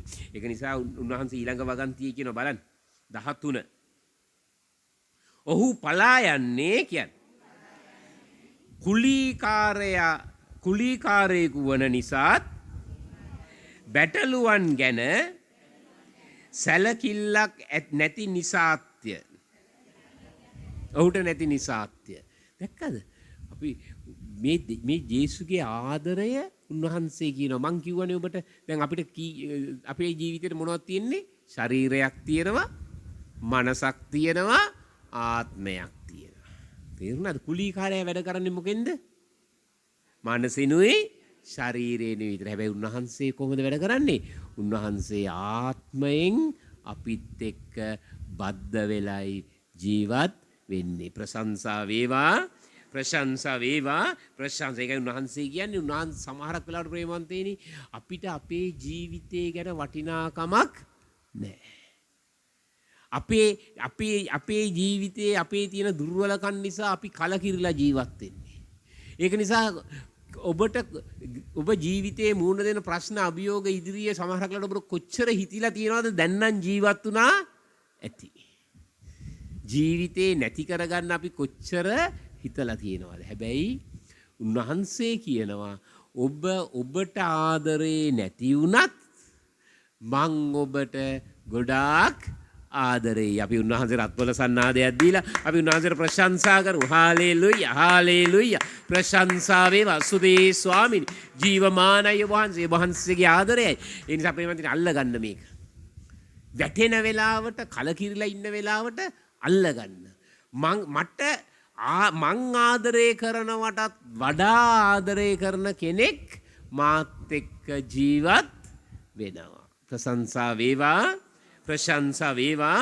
ප්‍රශංසා. ඒ නිසා මං සමහරක් වෙලාවට සමහරක් අය ඉන්නවා කොච්චර ජීවිතේ ගොඩ ගන්න සුබවාදී දේවල් කියලා දුන්නත් වැටෙන්නෙම සුව අනුකම්පාවට. අඳුරේම තමයි ජීවත් වෙන්නේ. එයා ආසයි අඳුරේ ජීවත් වෙනවට. ප්‍රේමවන්තනි, හැබැයි උන්වහන්සේ කියනවා ඔබ අඳුරේ ජීවත් වුණත් මං ඔබට ගොඩාක් ආදරේ. මේ ආදරයට ඔබේ හදවත විවෘත කරන්න. ප්‍රේමවන්තනි, මේ ආදරය හම්බ වුණ තැන තමයි අපේ ජීවිතේ පෙරලෙන්නේ. මට මතකයි එක දවසක් මායි සමන්ති අම්මයි ගියා පවුලක ලොකු ප්‍රශ්නයක් වෙලා ඒගොල්ලොන්ගේ ගෙදර කතා කරන්න ගියාම ඒ මහත්තයට කේන්ති ගියා. කේන්ති ගිහිල්ලා එයාට යාව පාලනය කරගන්න බැරි වුණා. අපි දෙන්න ඉදිරියේම එයාගේ බිරිඳට එයා ගැහුවා. අපි මුකුත් කිව්වේ නැහැ. අපි ටිකක් වෙලා ඉඳලා අපි කතා කරලා අපි ගෙදර ආවා. හැබැයි මට මතකයි හොඳටම ඊට පහුවෙනිදා උදේ එයා අපිව හොයාගෙන ආවා. තාත්තා ඇවිල්ලා සමාව ඉල්ලුවා. ඇයි සමාව ඉල්ලුවේ? තාත්තගේ හදවතට වැදුනා මම කරපු වැඩේ වැරදි. මම වෘකෙක් වගේ හැසිරුණා. මං බිරිඳට එහෙම ගහපු එක වැරදි. හැබැයි අපි මුකුත් කිව්වේ නැහැ. කවුද එයාගේ හදවතට කතා කරේ? යේසුස්. ඔබ හිතනද එයා රාත්‍රියේදී එයා කිව්වා ඉඳගෙන මුළු රෑම මට නිින්ද ගියේ නෑ. මට ලොකු ආදරයක් හදවතට දැනුණා. මොකද්ද දැනුණු ආදරය? නුඹේ බිරිඳට දරුණු විදියට ක්‍රියා කරත් ඒත් මම නුඹට ගොඩාක් ආදරෙයි. ඔන්න වැටිච්ච වෙලාවට අල්ලගන්න දෙයක්. වැරදිච්ච වෙලාවට අල්ලගන්න දෙයක්. නැවතත් ගොඩ එන්න. සමහරක් වෙලාවට අපිව බින්දුවටම වට්ටනවනේ. හැබැයි උන්වහන්සේ කියනවා ඔව් ඒ වුණත් මම නුඹට ගොඩාක් ආදරෙයි. ප්‍රශංසා වේවා. ප්‍රශංසා වේවා. බැටළුවෝ මං අරිදත් කිව්වේ ඔය නහයට අහන්නේ නැති බැටළුවෝ ඉන්නවා. ඒ වගේ අපි වගේ තමයි. කියන දේ අහන්නේ නැහැ. අපි ගෙදර ඉන්නවා බලු පැටියෙක්. ඌගේ ඒ බල්ලු පැටවුන්ගේ වර්ගය ස්වභාවයෙන්ම දඟකාරයි. ඒ කියන්නේ උන්ගේ චරිතේම කියලා තියෙනවා ඌ අතෑරියොත් ඊළඟ මොහොතේ ඌ මොනවා කරනවද කියලා දන්නේ නැහැ. ඒ වගේ මහා පුදුම දේවල් කරන්නේ ඌගේ හැටි. ඒක තමයි ඌගේ ස්වභාවය. කවදාවත් අඬ ගැහුවට එන්නේ නැහැ ළඟට. ඈතටමයි යන්නේ. ඒකින්ද කියනවා ඒ බල්ලොන්ට නම කියලා අඬ ගහන්න එපා කියලා. එයි අඬ ගහන්න උදුහනවා. ඉතින් සමහරක් වෙලාවට අර මගේ දුවගේ ලොකු පුතත් ඉන්නවා. මං කියනවා ඔයයි බල්ලයි දෙන්නම එකයි කියලා. එතකොට එයාම කියනවා ඌ ඒක තමයි මම ඊළඟ මොහොතේ මොනවද කරන්න කියලා 100ට දන්නේ නැහැ නේද? එයාම පිළිගන්නවා ඒක. ඒ කියන්නේ ඊළඟ මොහොතේ එයා කරන්නේ මොනවද කියලා දන්නේ නැහැ. ඒ වගේ තමයි අපිත් සමහරක් වෙලාවට අපි මේම හොඳට හිටියට බැටළුවා කියන්නේ ඒක තමයි. බැටළුවා කියන්නේ තමුන්ට සුවයන් අවබෝධයක් නැහැ. තමුන්ට තනියම තීරණයක් ගන්න බෑ. තමුන්ට හරි මාර්ගයේ ගමන් කරන්න බෑ. ඒක නිසා මොකද කරන්නේ? ඊළඟ මොහොතේ මොනවද වෙන්නේ කියලා බැටළුවම දන්නේ නැහැ. උන්වහන්සේ ඉඳන් කියනවා මම නුඹේ යහපත් වෙන්නේ. ඔය අතරමං වෙලා හිටියත් ඔය අසරණ වෙලා හිටියත් මං ඒත් නුඹව නැවත අරගෙන එනවා. ප්‍රශංසා වේවා. ප්‍රශංසා වේවා. ප්‍රශංසා වේවා. ඒක නිසා ප්‍රේමවන්තයනි උන්වහන්සේ ඇයි එහෙම කරන්නේ? ඒක තමයි බලන්න ඕන. උන්වහන්සේගේ ජීවිතය පූජා කරලා නේද? උන්වහන්සේගේ ජීවිතේ පූජා කරලා මගේ ජීවිතේ රැකගන්නේ ඇයි? උන්වහන්සේට මාව ගොඩාක් වටින නිසා. යාඥාව කියන්නේ මේකයි. මට ගොඩාක් වෙලාවට හිතෙනවා. ගොඩාක් වෙලාවට වචන ගොඩකට කියනකට වඩා යාඥාවට කියලා වාඩි වුණාම කියන්නේ ඔබ වහන්සේට මාව ගොඩක් වටිනවයි කියලා මම දන්නවා. ඔබ වහන්සේ මගේ ආදරෙන් නේද? ඔබ වහන්සේ මාව කවදාවත් අතහරින්නේ නැහැ. ඔබ වහන්සේ මම කොහේ හරි ඈතට ගියොත් එහෙම ඔබ වහන්සේ හොයාගෙන එනවා. ඔබ වහන්සේ බලාගෙන ඉන්නවා මම එනකන්. අද මේ මොහොත වෙනකොට යාඥාව කියන්නේ එක පැත්තකින් මට හිතෙනවා හරි සුන්දර මොහොතක්. මොකද උන්වහන්සේ නිදි මරාගෙන උදේ නම් උදේ 4ට නම් යාඥා කරන්නේ. උන්වහන්සේ නිදි මරාගෙන උදේ 4 වෙනකම් බලාගෙන ඉන්නවා. කාව හම්බ වෙන්නද? මාව හම්බ වෙන්න. ඔන්න සිතුවිල්ල ඇතුළට ගන්න. මාව හම්බ වෙන්න මට ඉස්සලා කවුද ගිහිල්ලා ඉන්නේ එතන වාඩි වෙලා? මගේ එඬේරා ඉන්නවා. ඒක නිසා අත්දකින්න මේක අභ්‍යාස කරන්න නිකම් මේක දැනීමේ වචනයක් විතරක් නෙවෙයි. මේක ඇතුළට අත්දකින්න ඕන සත්‍යතාවයක්. ඒක තමයි ආත්මය ඕනයි කියන්නේ. මට බලන්න ඊළඟ වගන්තියේ එක තියෙනවා. යහපත් එඬේරා මම වෙමි. 14 වෙනි වගන්ති කියන්නේ. යහපත් එඬේරා මම වෙමි කියන්නේ. මම මාගේ බැටළුවන් අඳුනමි. ඔහුද මා අඳුනති. අපි නැවත වාරයක් කියමුද? යහපත් බැටළු එඬේරා මම වෙමි. මම මාගේ බැටළුවන් අඳුනමි. ඔහුද මා අඳුනති. මේ ලෝකේ අපි ජීවත් වෙන්නේ මොකක් උපයෝගී කරගෙනද? ශරීරයයි මනසයි. ආත්මය මොකටද තියෙන්නේ? එඬේරාව හඳුනා ගන්න. ඔබ යාඥාවට යන්නේ නැත්නම්, ඔබ දේව වචනය මෙනෙහි කරන්නේ නැත්නම්, ඒ දේව වචනය තුලින් ඔබ මේ සම්බන්ධකම ඇති කරගන්නේ නැත්නම්, ඔබ කරන හැම දෙයක්ම ශරීරයටයි මනසටයි පමණක් සීමා වෙච්ච දෙයක්. ඔබේ ශක්තියෙන් ඔබ වැරදි වැඩ නොකර ඉඳී. ඔබේ ශක්තියෙන් ඔබ කුණුහරුප නොකිය ඉඳී. ඔබේ ශක්තිය. හැබැයි අපේ ශක්තියට සීමාවක් තියෙනවා. එතනදී අපි හිතන්නේ නැති තැනකට අපි අහු වෙනවා. ප්‍රශංසා වේවා, ප්‍රශංසා වේවා, ප්‍රශංසා වේවා. ඉතින් මම ඔබට කියනවා විශේෂයෙන්ම දුවලා පුතාලට ඔබලා ලස්සනට ගීතිකා කියනවා, ඕගන් ගහනවා. මේක හොඳයි. මගේ අත්දැකීමත් එක මම කියන්නේ. හැබැයි ඔබට එනවා ජීවිතේ තීරණයක් ගන්න වයසක්. ස්වාධීන වෙන වයසක්. ඔබේ ස්වාධීන වෙන වයසේදී ඔබ මේ ඇතුළාන්ත පිළිතුරට ඇතුල් වෙන්න ඕන. එහෙම නැත්නම් ඔබේ තවත් අවුරුදු 10ක් 15ක් ඔබේ ජීවිතය නාස්ති වෙලා යයි. ඒකට හේතුව තමයි දෙවියන් වහන්සේ අපිට නිදහසට කොටු දාන්නේ නෑ, සීමාවල් දාන්නේ නෑ. උන්වහන්සේ අපිට ඉඩ දෙනවා කැමති තීරණයක් ගන්න. හරියට උන්වහන්සේගේ පුතාලා දෙන්න අර සෙනෙහවන්ත තාත්තගේ පුතාලා දෙන්නට අවසර දුන්නා වගේ එක්කෙනෙක් තාත්තත් එක්ක හිටිය, එක්කෙනෙක් ගියා. තාත්තා සීමාවල් දාන්නේ නැහැ. ඒ තාත්තා මං හිතන්නේ පුංචි කාලේ ඉඳන්ම දරුවෝ දෙන්නටම එකම විදියට ගොඩාක් ආදරය කරන්නේ නැති. හරි දේ කියලා දෙන්නේ නැති. හරි දේ කියලා දුන්න නිසා තමයි යුදා සම්ප්‍රදායයේ ආ විදියට නිසි වයසට ආවම දීපල ඉල්ලුවේ. එතකොට බෙදලා දුන්නා. හැබැයි නීති දැම්මේ නෑ. එහෙනම් කවුද මේ නීතියට ඇතුල් වෙන්න ඕන? ඇතුළාන්ත සම්බන්ධකමකින් මෙනෙහි කරන්න ඕන ප්‍රේමවන්තනි. උන්වහන්සේ ඉනම් කියනවා. මොකද උන්වහන්සේ කියන්නේ? මම නුඹව හඳුනනවා. එහෙනම් මගේ පැත්තෙනුත් තියෙන්න ඕන දෙයක්. මොකද්ද? ඕහුද මා අඳුනති. එහෙනම් මම මොකද්ද කරන්න ඕන? මමත් කාවද හඳුන ගන්න ඕන? දෙවිය ජේසුව. මගේ එඬේරව. මගේ එඬේරව කොහොමද හඳුනගන්නේ? ඊළඟ වගන්තියේ තියෙනවා බලන්න. පියාණන් වහන්සේ මාද කියන්නේ මා පියාණන් වහන්සේ දඳුනන්නාක් මෙන් මම පොඩ්ඩක් ඉන්නවා. කොහොමද ජේසු තාත්තව අඳුනගත්තේ? පියාණන් වහන්සේ ජේසු අඳුනගත්තේ කොහොමද? ජේසු පියාණන් වහන්සේ අඳුනගත්තේ කොහොමද? ගිය සතියේ අපිට ඔක කියලා දුන්නා. කොහොමද? තාත්තා පුතාට මේ මාගේ ප්‍රසන්න පුතා මොහුට සවන් දෙන්න කියලා කිව්වේ ඇයි? තාත්තට කවුද කීකරුනේ? පුතා. තේරෙනවද? හඳුනනවා කියන්නේ මොකද්ද? තාත්තා දන්නවා මගේ පුතා කවුද කියලායි. මගේ වචනෙට කීකරු වෙන එකා තමයි මගේ පුතා. තේරෙනවද? පුතා කොහොමද තාත්තා වඳුරන්නේ? පුතා දන්නවා තාත්තා කවදාවත් මාව කරදරේ දාන්නේ නෑ. මාව විනාශ වෙලා යන්න ඉඩ දෙන්නේ නෑ. මාව ලැජ්ජාවට පමුණුවන්නේ නෑ. ඒකනේ උන්වහන්සේ පළවෙනි කිව්වේ මාගේ බැටළුවන් වෙනුවෙන් මම ජීවිතේ පුජා. යේසුස් කියනවා මම උන්ව ලැජ්ජාවටපත් වෙන්න දෙන්නේ නෑ. කොහොමද උන්වහන්සේ කියන ඉඳගෙන? උන්වහන්සේ කොහොමද කරේ? උන්වහන්සේ කියන ඒ වගේ මම නුඹ වෙනුවෙන් මගේ ජීවිතය පූජා කරනවා. ප්‍රශංසා වේවා, ප්‍රශංසා වේවා, මෙන්න මට අඳුන ගන්න දෙයක්. කුරුසේ දිහා බැලුවම, අර කුරුසේ දිහා බැලුවම මට පේන්න ඕන මොකද්ද? මගේ එඬේරා මට මං වෙනුවෙන් ජීවිතේ පූජා කරලා මට ආදරය කරා.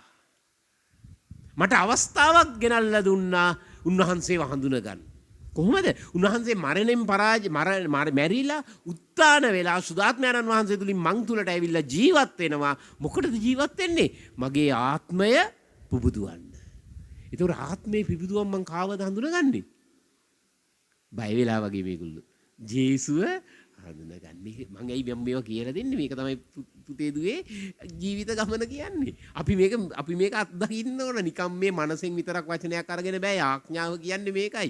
අපි මේ ගැඹුරට මේ උත්තානියත් එක්ක මේ පණිවිඩය ඇතුළට යන්න ඕන. මොකද්ද මේ පණිවිඩය ඇතුළට යනවා කියන්නේ? උන්වහන්සේ මගේ ආත්මය පිබිදෙව්වා. ඒකයි මේ මරණයට ඉස්සෙල්ලා උන්වහන්සේ කිව්වේ. උන්වහන්සේ කියන මං නුඹත් එක්ක ගැඹුරු සම්බන්ධකමක් ඇති කරගන්නවා. මත ජුවාම් 14:3 මොකද්ද කිව්වේ? මතකද කාටවත්? උන්වහන්සේ කිව්වා මම නැවත එනවා. ඇවිල්ලා නුඹව අරගෙන යනවා. කොහොමද අරගෙන යන්නේ? සුදාත්මයන්න් වහන්සේ තුලින් මන් තුල ජීවත් වෙනවා මේ ලෝකේ ගමන් කරන එක සප්‍රසාද වහන්සේ කියන්නේ. දිව්‍ය සප්‍රසාදය තුලින් මේ එඬේර මගේ ඇතුලේ ජීවත් වෙනවා. ඇවිල්ලා මට පෙන්නනවා සිද්ධීන් වල. මං කිව්වනේ මේ ලෝකෙත් ගමන් කරන්න ඕන. මරුණයින් පස්සේ මට උන්වහන්සේ සදහටම උන්වහන්සේත් එක්ක ගමන් කරන්න පුළුවන්. උන්වහන්සේ මේ ලෝකෙත් මාව අරගෙන යන කොහොමද? උන්වහන්සේ මාව අඳුනනවා. ඒක නිසා මට ආදරය කරනවා. එක බැටළුවව වෙන් වශයෙන් උන්වහන්සේ දන්නවා මගේ සීමාවල්, මගේ දුර්වලකම්. සමහරක් වෙලාවට අපි කියනවනේ සමහරක් අය අම්මේ මම නම් දැනගෙන හිටියේ නෑනේ ඔයා ඔය වගේ බොරුකාරයෙක් කියලා කියනවනේ. එහෙම කියනවනේ. මහා වංචාකාරයෙක්නේ. මම රැවටුණානේ. අපි කියනවනේ. උන්වහන්සේ කවදාවත් අපිට කියනවද මං රැවටුණා කියලා? උන්වහන්සේ කියන්නේ ඇයි උන්වහන්සේ කියන්නේ නැත්තේ? උන්වහන්සේ දන්නවා මම කවුද කියලා. ඒකින්ද බය නැතුව වැටුණත් උන්වහන්සේගේ පාමුලට අපිට ගියයි උන්වහන්සේ දන්නවා මාව රැවට්ටුවේ නෑ. මම දන්නවා පුතා ගැන. මං ඒත් උඹට ගොඩාක් ආදරෙයි. අපි උන්වහන්සේට අත්වල සන්නාදයක් දීලා අපි උන්වහන්සේට ප්‍රශංසා කරමු. Hallelujah hallelujah hallelujah hallelujah hallelujah. ප්‍රශංසා වේවා. එතකොට සැබෑ එඬේර කියන්නේ කවුද? සැබෑ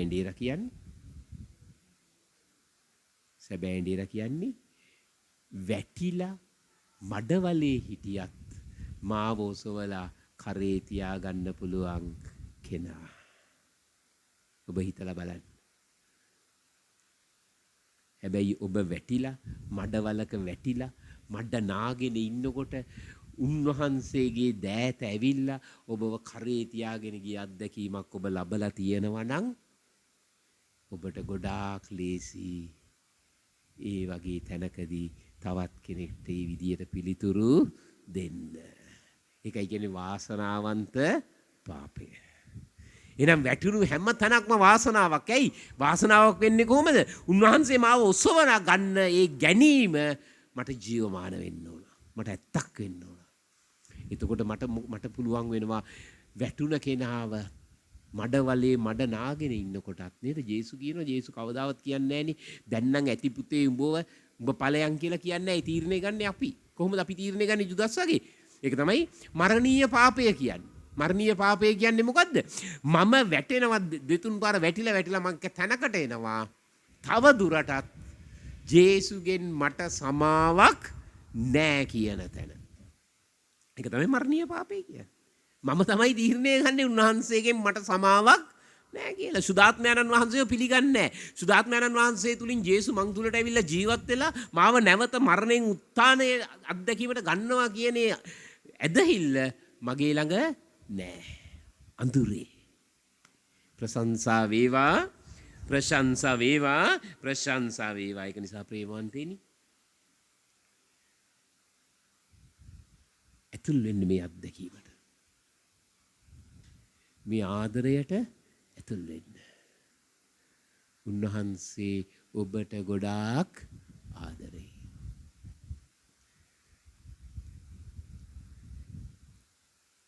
සමහරක් වෙලාවට ඔබේ ජීවිතය ඔබ කල්පනා කරලා බලන්න. අද ඔබ මෙතන ඉන්නේ ඔබේ හොඳකම හින්දාද? ඔබට තනියෙන්ම ගොඩ එන්න බැරි තැනක ඔබ වැටිලා, ඔබ කාලකන්ණියෙක් වෙලා, ඔබ අසරණ වෙලා, ඔබට උත්තරයක් නැති අවස්ථාවක් තිබුණ නිසාද අද ඔබ මෙතන ඉන්නේ? ඔබ හිතලා බලන්න නේ. ඔබට ඕන තරම් තැන් යන්න තියෙන්නේ නැතිනේ. නමුත් ඔබට අවසානයේ කොතනද පිළිතුරක් තිබුණේ? උන්වහන්සේගේ පාද. ඒකින්ද තමයි ඔබ මෙතන ඉන්නේ. හරි. ඔබට ওই පිළිතුරක් ඒ පිළිතුර නැති අය අද කොහෙද ඉන්නේ මේ වෙලාවේ? තැබෑරුම් වල ඉන්නේ මේගොල්ලෝ තමයි. මම දැක්කා මම පෙරේදා පෙරේදාද ඊයේ කවදද ඊයේ සිකුරාදානේ. ඔව් සිකුරාදා මං හැන්දෑවේ 6ට විතර මොරටුවේ ඉඳන් එනවා. එනකොට අර මොරටු හන්දියේ තියෙන බාර් එක මම දැක්කා. හොඳ ටිකක් ලස්සන තරුණ පහේ අවුරුදු 35ක 40ක විතර අම්මා කෙනෙකුයි අවුරුදු 7ක විතර දරුවෙකුයි අවුරුදු 2ක විතර දරුවෙක් වඩාගෙනයි අල්ලගෙන ඉන්නවා තැබෑරුම දිහා බලාගෙන. කවුද තැබෑරුමේ ගිහිල්ලා තියෙන්නේ? එන්ඩේරා ගිහිල්ලා. දෙකක් දාගෙන. තේරුණාද? ඔය නෙවුරු තමයි කියන්නේ අර වැටිච්ච තැන දේව ආදරේ අත් නොදකපු මිනිස්සු. හැබැයි අපිත් ඔය තැන්වල හිටියා. හැබැයි අපිට තිබුණ වාසනාව මොකද්ද? ඔය වැටුණ තැන අපි දේව ආදරය, ඉන්දීරගේ ආදරය, ඉන්දීරගේ බදා ගැනීම, ඉන්දීරගේ ස්පර්ශය අපිට ලැබුණා. ඒක අපි ලබාගත්ත දෙයක්ද? නෑ. උන්වහන්සේ ජීවිතය පූජා කරලා ඔබයි මමයි වෙනුවෙන් දිනා දුන්න තෑග්ගක්. අපි උන්වහන්සේ රත්පොළ සන්නාදයක් දීලා අපි ඒ නිසා ස්තුති ප්‍රශංසා කරමු. Hallelujah hallelujah hallelujah hallelujah hallelujah hallelujah. ප්‍රශංසා වේවා. ඒක නිසා ප්‍රේමවන්තයනි අපි බලන්න ඕන අපි මොන හඬවල් පසුපස්සේද අපි ගමන් කරන්නේ. හැමතිස්සෙම විමසලා බලන්න ඕන. මම ඊයේ දරුවෙක්ට කතා කරලා මං ඉඳන් ගියා පුතාට දැන් තනියම තීරණය ගන්න පුළුවන් වයස්. අපිට පුතාලට බලපෑම් කරන්න බෑ. අපි වැඩි හිටිය වුණාට. හැබැයි පුතාගේ ජීවිතේ පුතේ මෙන්න මෙහෙම දෙයක් මම දකිනවා. මට යාඥාවට ගියාම මම දැක්කා පුතාගේ පොඩි අනතුරක් අනාගතේ තියෙනවා වගේ. ඒකින්ද මම පුතාට මේ කියන්නේ මම වැරදි වෙන්නත් පුළුවන්. මම පොඩි අවදිවීමක්. පුතාට දේශු ගොඩක් ආදරෙයි. පුතා මේ මගේ මේ අදහසත් එක්ක යාඥා කරන්න. අපි අවදි වෙන්න ප්‍රශංසා වේවා ප්‍රශංසා වේවා ප්‍රශංසන්දක. මටවත් වඩා ආදරය කරන කෙනෙක් මාත් එක්ක ජීවත් වෙන උන්වහන්සේලා කියන වචනේ මොකද්ද නම මොන ඉඳේරද? යහපත් දෙනේරයි. යහපත් දෙනේර මොනවද කරන්නේ? ජීවිතය අපිට අනිත් ඒගොල්ලෝ යහපත් යාළුවෝ ඉන්නවා තමයි නෑදෑයෝ ඉන්නවා තමයි මගුල් ගෙදරක් හරි ආවොත් එහෙම අපිට මොකද කියන්නේ? ණය වෙලා හරි මගුල කරා. නේ? අපිට ඒවනේ කියන්නේ ඒවට අපිත් අහු වෙනවා බයයි. නේ? සමහරක් වෙලාවට යම්කි මුදලක් වියදම් වෙනවා තමයි ඒක ප්‍රශ්නයක් නෑ. නමුත් අපිට ගෙවා ගන්න බැරි මුදලකට ඊට පස්සේ නොදෙනොත්ම අපි අහු වෙනවා. ඒකෝට කවුරුත් ඇවිල්ලා කියනවාද යාළුවෙක් නෑ මේ නෑදෑයෝ කියන්නේ මේ ඕගොල්ලෝගේ ආර්ථිකය අපි දන්නවා. ඕගොල්ලෝ ජීවත් වෙන්නේ අමාරුවෙන්. ඒක නිසා අපිට නොකියුවට කමක් නැහැ චාමෙට ඕක ගන්න. ඕගොල්ලෝ ওই මුදල් වියදම් කරන්න එපා. ඇවිල්ලා එහෙම මිනිස්සු කියනවාද? එහෙම කියන්නේ නැහැ. මාතේ සතේ නැති උනත් මගුල කිව්වේ නැත්තම් මරා ගන්න. බලන්න ඒක අපි අවදි වෙන්න ඕන. අපි මොන හඬටද සවන් දෙන්නේ? හැබැයි ප්‍රශ්නයක් එනකම් අරගලයක් එනකම් ඔබ හිටියොත් හඬට විවෘත වෙන්න ඔබට කවදාවත් ඒ හඬට පිළිතුරු දෙන්න පුළුවන් වෙන්නේ නෑ. දිනපතාම සිද්ධියෙන් සිද්ධිය වචනෙන් වචනේ පියවරෙන් පියවර ඒ සඳහා ඔබ පුහුණුවක් ලබන්න ඕන. ප්‍රශංසා වේවා ප්‍රශංසා වේවා ප්‍රශංසා වේවා. ජපේවන්තිනි නිසා අපි අර මුලින් කිව්වා වගේ ගැටලුවා තනියම තීරණ ගන්න ඌ අනාරක්ෂිතයි. ඌ ඇවිදින්නේ කොහොමද? බැටළුවා කියන විශේෂ ලක්ෂණය තමයි බැටළුවා ඇවිදින්නේ කොහොමද? ඊට ඉස්සරහින් යන බැටළුවා දිහා බලාගෙන. ඊට ඉස්සරහින් යන බැටළුවා ඉන්දියා දිහා නෙමෙයි නම් බලාගෙන යන්නේ. අර බැටළුවාට මොකද වෙන්නේ? ඒ බැටළුවත් අර බැටළුවත් එක්ක ගිහිල්ලා විනාශ වෙනවා. ඒක නිසා මම කියනවා ඔබට මේ ඇදුම් එක කියුණත් කමක් නැහැ. නීසමේ වුණත් කමක් නැහැ. අපි ඔක්කොම උන්වහන්සේගේ බැටළුවෝ තමයි. හැබැයි ඉස්සරහින් යන බැටළුවා කරන කියන දේවල් කරන එක ටිකක් දෙපාරක් හිතලා බලන්න. තේරුණාද?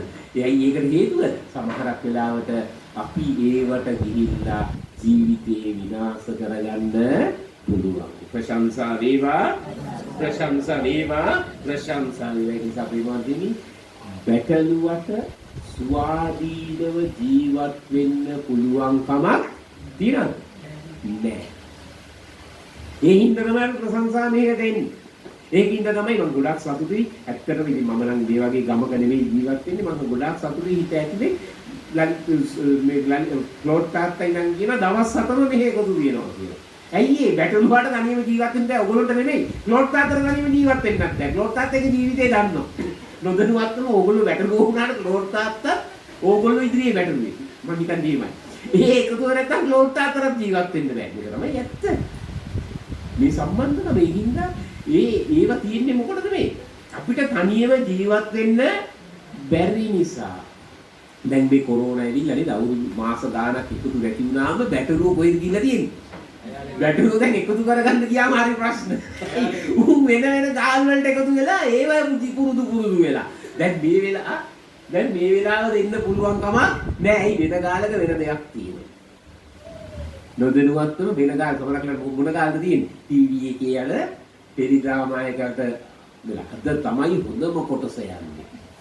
ඒකින්ද ඒ ගාලට පිළිතුරු නොදී මෙතනට එන්න දැන් ගොඩාක් අමාරුයි වගේ පුරුදු වෙන්න ඕන. පුරුද්ද වැදගත්.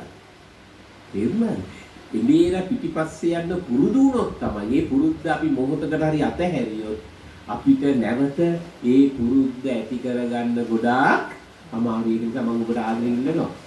මම දන්නේ මගේ ජීවිතේ නම් ඕන දැකලා යන්නේ කිසිම දවසක බ්‍රහස්පතින්දාවක මාව නොදකපු දවසක් තියෙනවා. නෑනේ. එයි මම දන්නවා එක බ්‍රහස්පතින්දාවක් නොගියොත් ඊළඟ බ්‍රහස්පතින්දාක් නිකන් යන්න බෑ වගේ. මේ ලෝකේ දෙයකට ඔබ අහුවුනොත් හැබැයි සමහර දේවල් කියනවා අපිට මුක්‍රමුකතාවයන්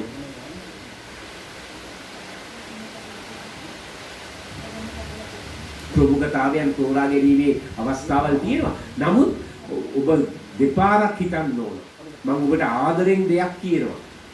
ඔබ මේ උන්වහන්සේ ඔබට තනියම ජීවත් වෙන්න බෑ, ස්වාධීනව තීරණ ගන්න බෑ. හදිස්සියවත් ඔබට වැදගත් තැනකට එන්න බැරි නම් ඔබ කතා කරන්න ඕන.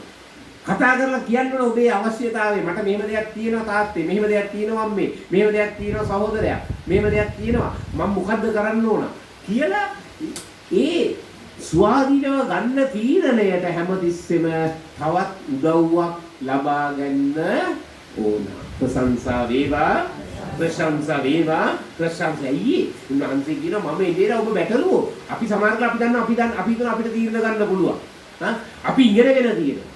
අපිට ධනය තියෙනවා. අපිට පෞද්ගලික සුරක්ෂිතකමක් තියෙනවා. අපිට හොඳ නෑදෑයෝ ඉන්නවා. අපේ ගෙදර දරුවෝ ඉගෙනගෙන ඉන්නේ. දරුවන්ට පත්කමක් තියෙනවා. ඒකින්ද අපි මොකටද ඔය තීරණ ගන්න? අපිට ස්වාධීනව නැගිටලා ජීවත් වෙන්න පුළුවන්. දෙවියන් වහන්සේ අපිට ආශිර්වාද කරලා දිනේ. ඒකින්ද ඒ ආශිර්වාදය ඇති. අපිට වරලේ ඉන්න පුළුවන්. හැබැයි මොහොතක් එන්න පුළුවන්. කැළඹිල්ලක් එන්න පුළුවන්. අපිටම නැති වෙලා යන දෙයක්. අපිටම නැති වෙලා යන දෙයක්. කොයි වෙලේද අපි දන්නේ නෑ. හැබැයි අපි පුරුදු වෙලා ඉන්නවා. ඔව් මට සල්ලි තියෙනවා. ඔව් මට හැකියකම තියෙනවා, දක්ෂකම තියෙනවා. ඒත් මං කාගෙන්ද යපෙන්නේ? ඒක නිසා කවදාද දවසක ඒවා නැති වුණා ඇතුළ පුදුම නිදහසක්. මම ආදායනකොට දැක්කේ ක්ලෝඩ් තාත්තගේ. කවදාවත් දැක්කේ නෑ. බුදා ක්ලෝඩ් තාත්තද නිදහසේ කූල් එකේ හිටියා. වෙනදට මහා වරක් වගේ ඉන්නේ. දැන් ඇයි මේ නිදහස ප්‍රේමවන්තයි. අපිට කාගින්වත් ගන්න බැරි ඇතුළාන්ත සාමය, ඇතුළාන්ත ප්‍රීතිය, ඇතුළාන්ත නිදහස. හැබැයි මට තේරුණා මොකද මේ නිදහස කියලා. ඇයි ක්ලෝඩ් තාත්තට අද වගකීම් නෑ. ඔය ඕක තමයි දැන් එන්නේ කියන්නේ. එන්නේ මගේ ඔක්කොම වගකීම් ටික ඌ ඒ සමාවෙන්නේ. මගේ ඔක්කොම වගකීම් ටික ගන්නවා. මාව නිදහස් කරනවා. එතකොට මම ඒකනේ කියන්නේ ලලිත් තාත්තත් වෙන්නේ ආත්මෙන් ජීවත් වෙනවා කියන්නේ කොයි ශරීරයෙන් තමයි වැඩ කරන්නේ. හැබැයි ගලා යාමක් තියෙනවා. ඇයි? ආත්මයෙන් ඒදී පූර්ණවත් වෙනවා. ඇතුළ පිරීලා සාමය, සතුට, නිදහස උන්වහන්සේ දෙන්න බලාගෙන ඉන්නේ. ඒකයි ප්‍රේමවන්තනි. ඒකයි ගීතාවලියේ උන්වහන්සේ කියනවා. මේකයි මම අර ඉස්සරදී ගීතාවලියේ 103 මොකද්ද කිව්වේ? සම්විධානන් දෙවියන් වහන්සේ බව දැනගන්න අපව මැව්වේ එතුමානෝය. අපි එතුමන්ගේ සෙනගය, එතුමන්ගේ තනබිම් වල බැටළුවෝය. උන්වහන්සේ මං ගැන දන්නවා. ජෙසාය 43 එකේ මොකද්ද තියෙන්නේ? දන්නවද ගොඩක් අය? මොකද 43 එකේ තියෙන්නේ? බිය නොවන්න එම්බා ඊශ්‍රායල් ජනතාවනි යාකොබ්ගේ වංශේනි නුඹ නිර්මාණය කොට මවාවදාල සමිදානෝ මෙසේ වදාරන සේක මාව නිර්මාණය කරලා බැලුවේ කවුද? මගේ නේද? ඊළඟ නම් කියනවා බියනවන්න මම නුඹලා මුදාගතිමි නුඹලාගේ නම කියා මම හඬ ගැසිමි නුඹලා මාගේ අපි උන්වහන්සේට ප්‍රසන්නාදයක් දීලා අපි උන්වහන්සේට ප්‍රශංසා කරමු හාලෙලූයා හාලෙලූයා ස්තුති ස්වාමී ජීවමානයි වහන්සේ නමස්කාර වේවා ඒක අපේ මන්දිරේ මේ ඉමීරට ඇහෙන සම්බන්ධකම දැනෙන මානෙක අපි ජීවත් වෙන්න ඕනයි ඒක ලස්සන වදන්තියක් තියෙනවා මේ බලන්න 16 වෙනි වදන්තිය තවද කියන්නේ මේ වැලට අයිති නොවූ අන්බැටලෝද මට ඇත්තාහ මා ඔවුන්ද ගෙනා යුතුය ඔහු මාගේ හඬට සවන් ඇහුම්කන් දෙති මෙසේ කරලද්ද එක එඩේරෙක්ද වන්නාහ මේ රැළ වගේම රැළවල් ගොඩක් තව තියෙනවා හැබැයි ඉදිරියට ඉන්නේ නේද එකම එළිය මේ ඔක්කොම එකතු වෙන්න ඕන එතකොට මම මේ රැළ කඩාගෙන ගියොත් එහෙම මොකද වෙන්නේ මේ රැළ කැඩිලා යනවා නේ මට මේ රැළට වඩා අර රැළ හොඳයි එහෙමත් හිතෙනවනේ මට මේ පවුලට වඩා අර පවුල හොඳයි නෑ කොහොමද මාව වර්ධනය කරන තැන තමයි මෙතන මාව කඩන බිඳන තැන තමයි මෙතන මට උනත් ප්‍රශ්න ඇති වුණාම මට හිතෙනවා සංගේ දාලා මම මිනිස්සෙක් මට හිතෙනවා සංගේ දාලා යන්න මට හිතෙනවා මේ සංගේ නෙමෙයි මට තව තැනක් තියෙනවා ජීවත් වෙන්න මේකට වඩා හොඳට පහසුයි ජීවත් වෙන්න පුළුවන් හැබැයි එතකොට මට මැරෙනවා කියන අත්දැකීම ලැබෙන්නේ නෑ මට එතන ගිහලා එතන ප්‍රශ්න නම් මම මොකද කරන්නේ තවත් තැනකට හැබැයි මම මේ රැළ ඇතුලේ ප්‍රශ්න ගැටලු ඔව් සමහරක් බැලුවා මට මුස්සන්නේ නෑ උගේ දැඟලිල්ල මට අල්ලන්නේ නෑ හැබැයි මොකද වෙන්නේ ඒ පීඩාවේ අරගලය මැද්දේ මොකද්ද වර්ධනය වෙන්නේ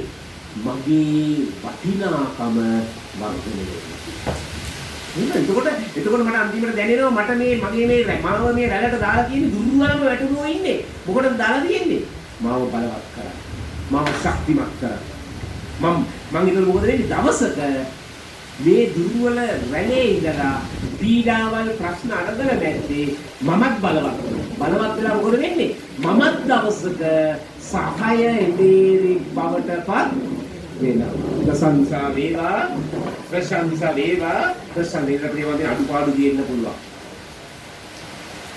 ප්‍රශ්න දෙන්න පුළුවන් ඔබේ රැළේ දුර්වලකම් දෙන්න පුළුවන් ඔබේ රැළේ ඔබට ගැළපෙන උත්තර නැති වෙන්න පුළුවන් හැබැයි ඔය පීඩාව ඇතුලේ ඔය අරගලේ ඇතුලේ ඔබ රැළ ඇතුලේ ගමන් කරද්දී කාගෙන්ද පෝෂණය ලබන්නේ ජේසුස් ක්‍රිස්තුස් වහන්සේගේ. ඒක මොකද වෙන්නේ? මාව ටිකෙන් ටික වර්ධනය වෙනවා. බලන්න මේක නිසා අපේ මනසේ තියෙන ලක්ෂණ දෙයක් ක්‍රියාපොතේ 4:12.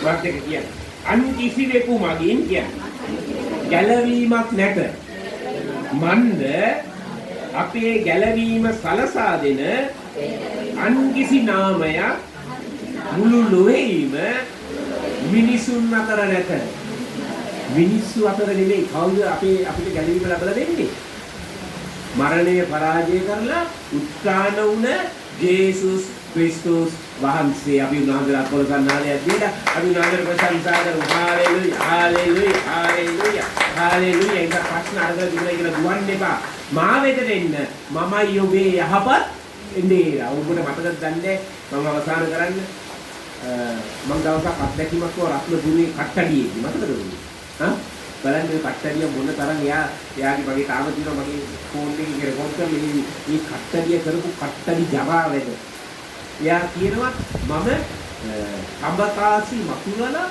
කඹකාසියේ රූපය ඇදලා කඹකාසිය දෙකට කැපුවොත් තව දුරටත් ඒ කෙනාට මේ ලෝකේ ජීවත් වෙන්න හම්බ එයා කියනවා මම මේ කඹකාසිය දැම්මොත් ගින්දරට ගැහිලා උණ ගන්නවා කිසිම වේද කෙනෙක්ට බෙහෙත් කරලා හොඳ කර දොස්තර කෙනෙක්ට හොඳ කරන්න බෑ මේ තරම් පහක් වැඩ කරේ අන්තිමට මොකද වුනේ එයා දැන් කියනවා එයාට පපුවේ අමාරුවක් ආවා.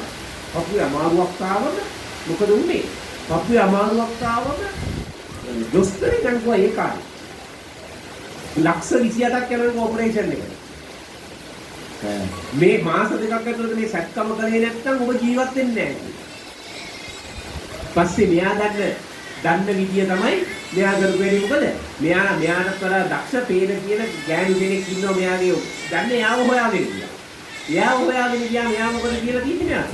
එයා කියලා තියෙනවා උඹ ආවේ මෙතනට මොකද? එයාගේ වචන වලින්. උඹ අයිති මෙතනට නෙමෙයි. ඒකට කියලා කියනවා කොහෙට දෙනම් මාව අයිති කියලා. උඹ අයිති මරියාගේ පුතාට.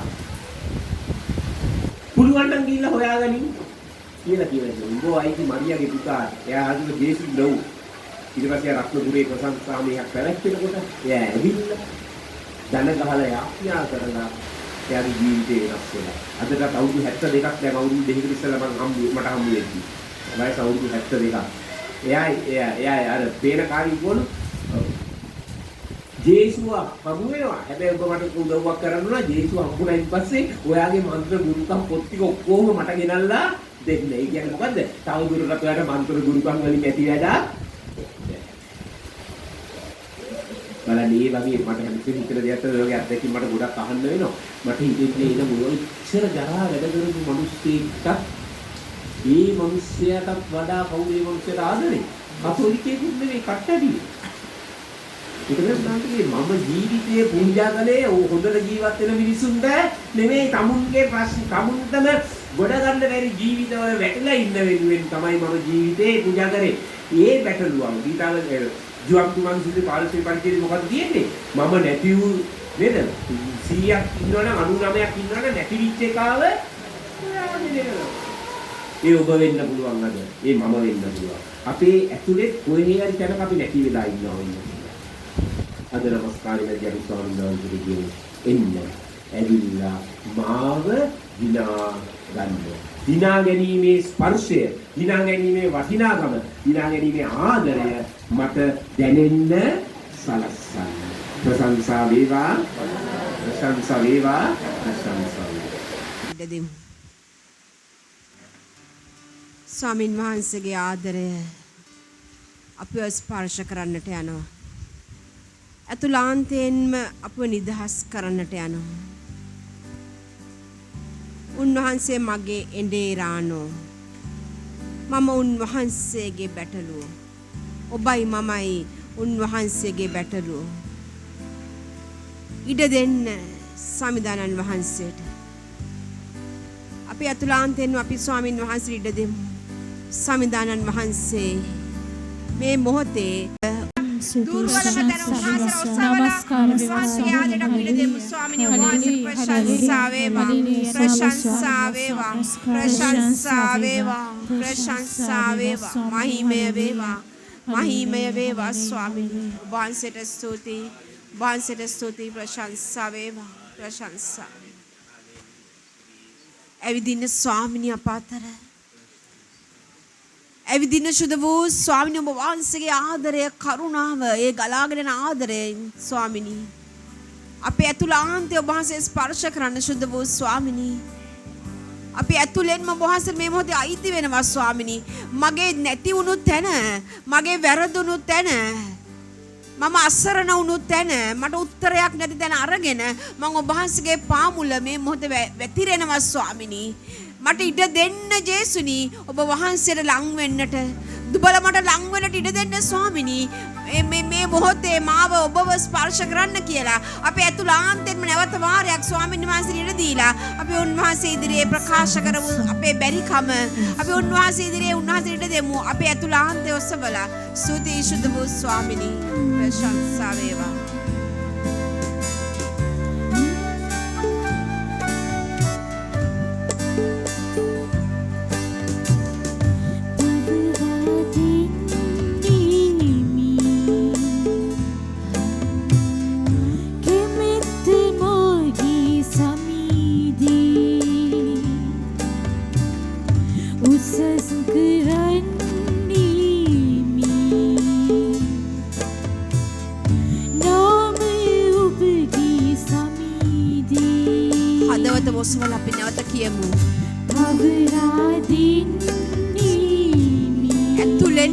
දෙන්න මගේ ප්‍රේමන්තියනි. කෙමෙත් මාගේ සමීදී උසස් කරන්නේමි නාමය ඔබගේ සමීදී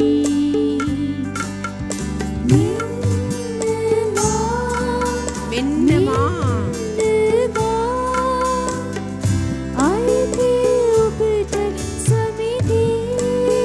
සැබවින්ම කියන්නේ මෙන්න මා.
ස්වාමින් වහන්සේගේ වචනේ ප්‍රකාශ වෙනවා.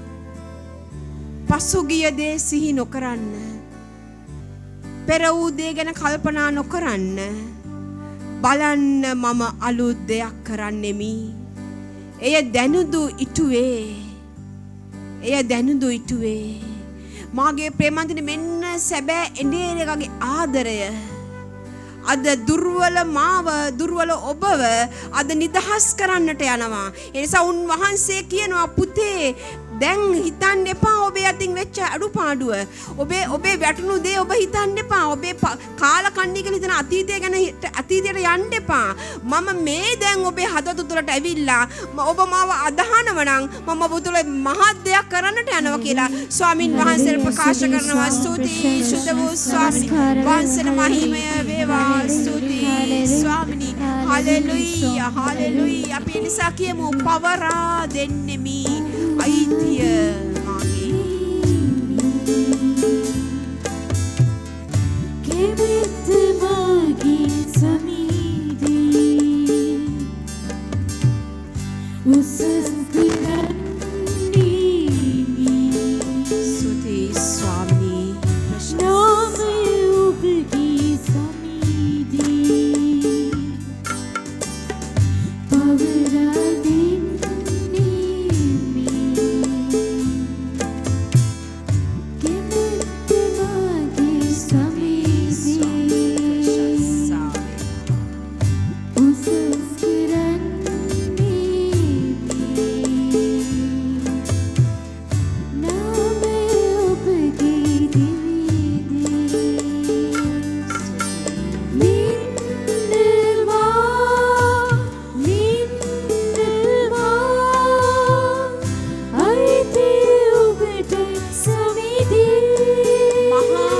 නිස්සද්දකමක ආශිර්වාදය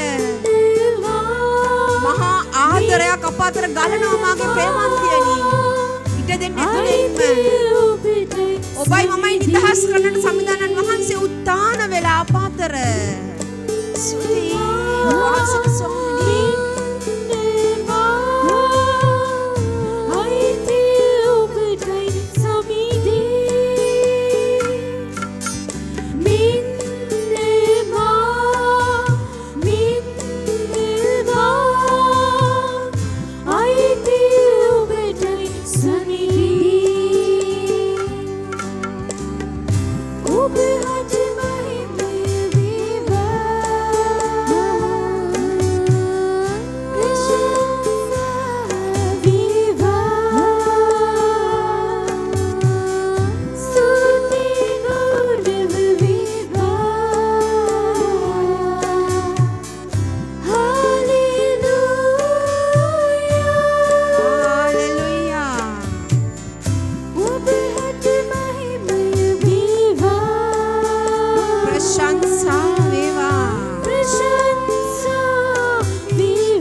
මාගේ ආදර ප්‍රේමන්තියනි එදා යංශ භාග රෝගියා රෝගී වෙලා උත්තරයක් නැහැ. සමහරකට ශරීරය විතරක් නෙවෙයි මනසත් අබ්බගාත වෙලා ඇති. හදවතත් අබ්බගාත වෙලා තියෙනට ඇති. කිසිම සරණයක් පිළිසරණයක් නැතුව. නමුත් ඒ වටේ හිටපු අය ඔහුව අරගෙන එනවා සමිඳානන් වහන්සේගේ පාමුලට. ඉතාමත්ම අසීරු අත්දැකීමක්. මොන විදිහකින්වත් උන්වහන්සේගේ පාමුලට යන්න බෑ. ඒත් වටේ ඉන්න අයගේ ඒ මහා උදව්වෙන් ඒ උන්වහන්සේගේ ආදරේ පාමුල වැටෙනවා. උන්වහන්සේ මේක දකිනවා. ඔහුගේ ඇතුළේ තියෙන පිපාසය දකිනවා. ඒ වටේ අය ඇතුළේ තිබුණ ඇදහිල්ල දකිනවා. මාගේ ප්‍රේමවතුනි සම්විධානන් වහන්සේ කියනවා පුතේ ඔය යහන අරගෙන යන්න. ඔය පැදුර අරගෙන යන්න මම ඔබව සුවපත් කරලා ඉවරයි කියලා. මාගේ ප්‍රේමවතුනි අද මෙතන ඉන්න එක පවුලක්ද දෙකක්ද ඔබ දන්න පවුලක්ද අද අසරණ වෙලා උත්තරයක් නැහැ කියලා දැනෙනවා. නමුත් ඔබ බය වෙන්න එපා. ඔබේ වටේ ඔබ වට කරගෙන ඉන්නවා තවත් කීප දෙනෙක්. ස්වාමින් වහන්සේ අය තුලින් ඔබ ආද මෙතෙන් සමහරට අරගෙනත් ඇවිල්ලා ඇති. උන්වහන්සේගේ ආදරය හඬ කෙනෙක් තුලින් ඔබට ඇතුල් වෙලා ඇති ඔබේ ජීවිතයට, ඔබේ පවුලට, වැටුණු කෙනා තුලට. ස්වාමින් වහන්සේ ඒ එඬේරා තුලින් ඔබ වෙතට කතා කරනවා පුතේ දැන් ඔබේ පැදුර අරගෙන යන්න. මගේ ප්‍රේමන්තිනි අද ඔබේ මගේ ජීවිතේ කොතනද අබ්බගත වෙලා තියෙන්නේ? කොතනද නතර වෙලා තියෙන්නේ? කොතනද උත්තරයක් නැහැ කියලා හිතෙන්නේ? මෙන්න මරණය පරාජය කළ උත්තානෝ ස්වාමින් වහන්සේ අද ඔබට මට ආරාධනා කරනවා මට නුඹ වටිනවා. මට උඹ වටිනවා පුතේ. ඒ නිසා දැන් ඔය දුබලකම මේ මෙතන තියලා මගේ ආදරය අරගෙන යන්න කියලා ස්වාමින් වහන්සේ ආරාධනා කරනවා. ස්තුති සුද වූ ස්වාමින් වහන්සේ ප්‍රශංසා වේවා. මහිමය වේවා. මහිමය වේවා. මහිමය වේවා. ස්තුති ස්වාමී. ප්‍රශංසා වේවා.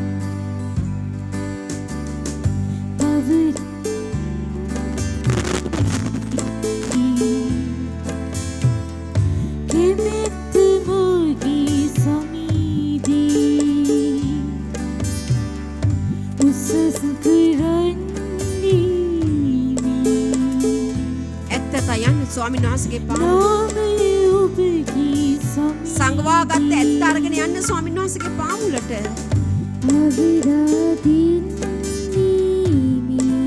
මගේ සංගවාගත්ත පාපේ මම මේ මොහොතේ ස්වාමීන් වහන්සේගේ පාමුල තියෙනවා ස්වාමිනී.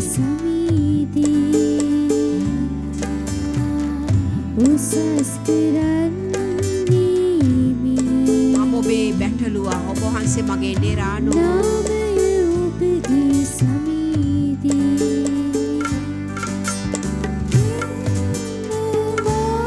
ස්වාමිනී වෙන්න මගේ වැටුණු තැනත් එක්ක ස්වාමිනී මගේ පව්කාරයි කියලා තිබුණු තැනත් එක්ක මම ඔබ වහන්සේගේ පාමුල ස්වාමිනී මම හිතුවා මට උත්තරයක් නැහැ කියලා ස්වාමිනී අද ඔබ වහන්සේගේ ආදරය මගේ හදවතට කතා කරනවා මගේ ජේසුනී අයිතිය ඔබටයි සමිදී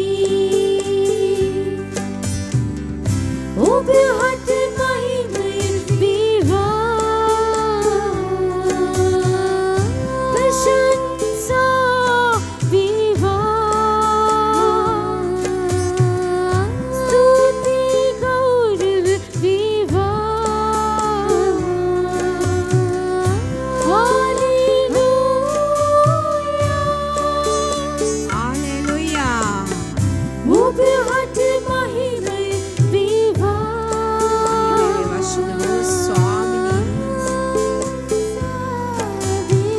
දෙන්න මගේ ප්‍රේමන්තිනී විවෘත කරන ඔබේ කටහඬ මේ මහා ආදරයට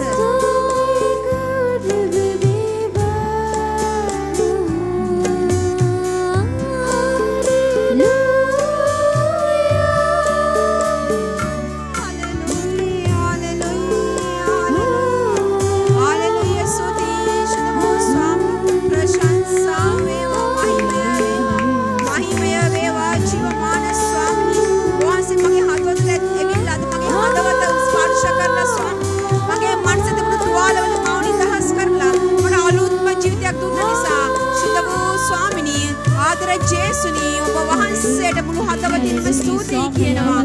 ප්‍රශංසා වේවා. ප්‍රශංසා වේවා. මහිමය වේවා. මහිමය වේවා. ඔබගේ ආදර ප්‍රේමන්තියනි මෙතනට එනකොටත් තමන්ගේ නිවසට යාබදව තියෙන පවුලත් එක්ක ලොකු ගැටුමකට ඇතුල් වෙලා හිත බේද වෙලා අසමගයකට ඇතුළු වෙලා සමාව දෙන්න බැරි තැනක හිර වෙච්ච පවුලකට සමිඳානන් වහන්සේ මේ මොහොතේ කතා කරනවා. උන්වහන්සේ කියනවා මගේ පුතේ නුඹව නිදහස් කරන්නෙත් නුඹව ගලවන්නෙත්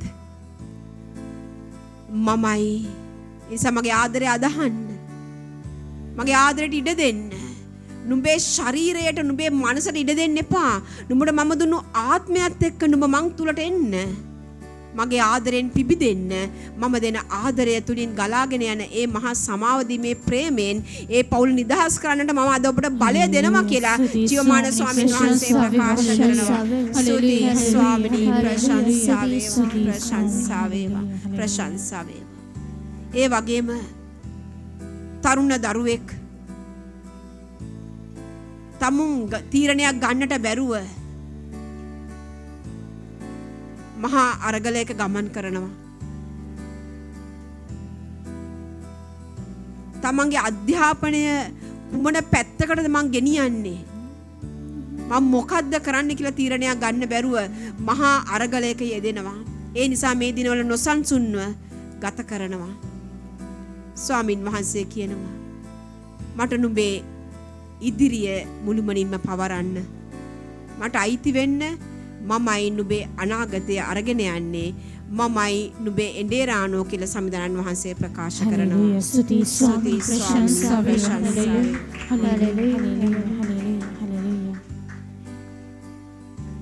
ඒ වගේම ස්වාමීන් වහන්සේ පෙන්නනවා තමුන්ගේ දරුවන්ගේ තියෙන විවිධත්වයක් නිසා විවිධ ගතිගුණ නිසා කැළඹිල්ලකට පත් වෙලා ඉන්න වැඩිහිටි දෙමව්පියෙක් ස්වාමීන් වහන්සේ කියනවා ඔය තමයි ඔබට බාර දුන්න බැටළු රැළ. එක බැටළුවෙක්ට වඩා තව බැටළුවෙක් වෙනස්. ඒත් ඒ වෙනස්කම ඇතුලේ ඒ අයට ආදරය කරලා ඒ අයට උපස්ථාන කරලා ඒ අයව සුව කරන බලයක් අද රාත්‍රියේ මන් නුඹලට දානය කරනවායි කියලා ස්වාමීන් වහන්සේ ප්‍රකාශ කරනවා.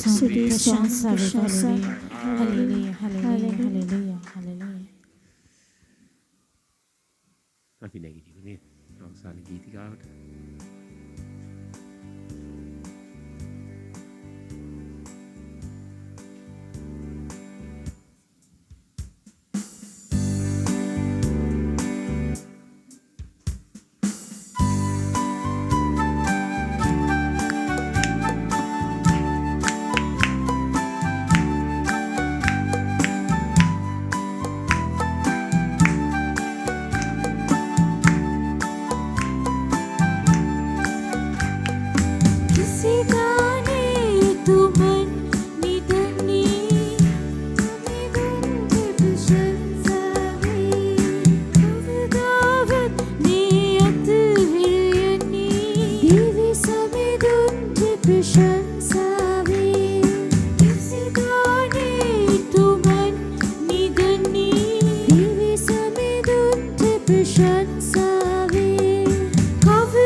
Divi samidunte prashansavi, apsa තුමෝනිතින්නේ දිවි සමිඳුන්ට ප්‍රශංසාවේ ප්‍රශංසාවේ ප්‍රශංසාවේ දිවි සමිඳුන්ට ප්‍රශංසාවේ ප්‍රශංසාවේ ප්‍රශංසාවේ දිවි සමිඳුන්ට ප්‍රශංසාවේ ප්‍රශංසාවේ प्रशंसावे बुद्धि विदुंत प्रशंसावे प्रशंसावे प्रशंसावे बुद्धि विदुंत प्रशंसावे विदुंत प्रशंसावे बुद्धि विदुंत प्रशंसावे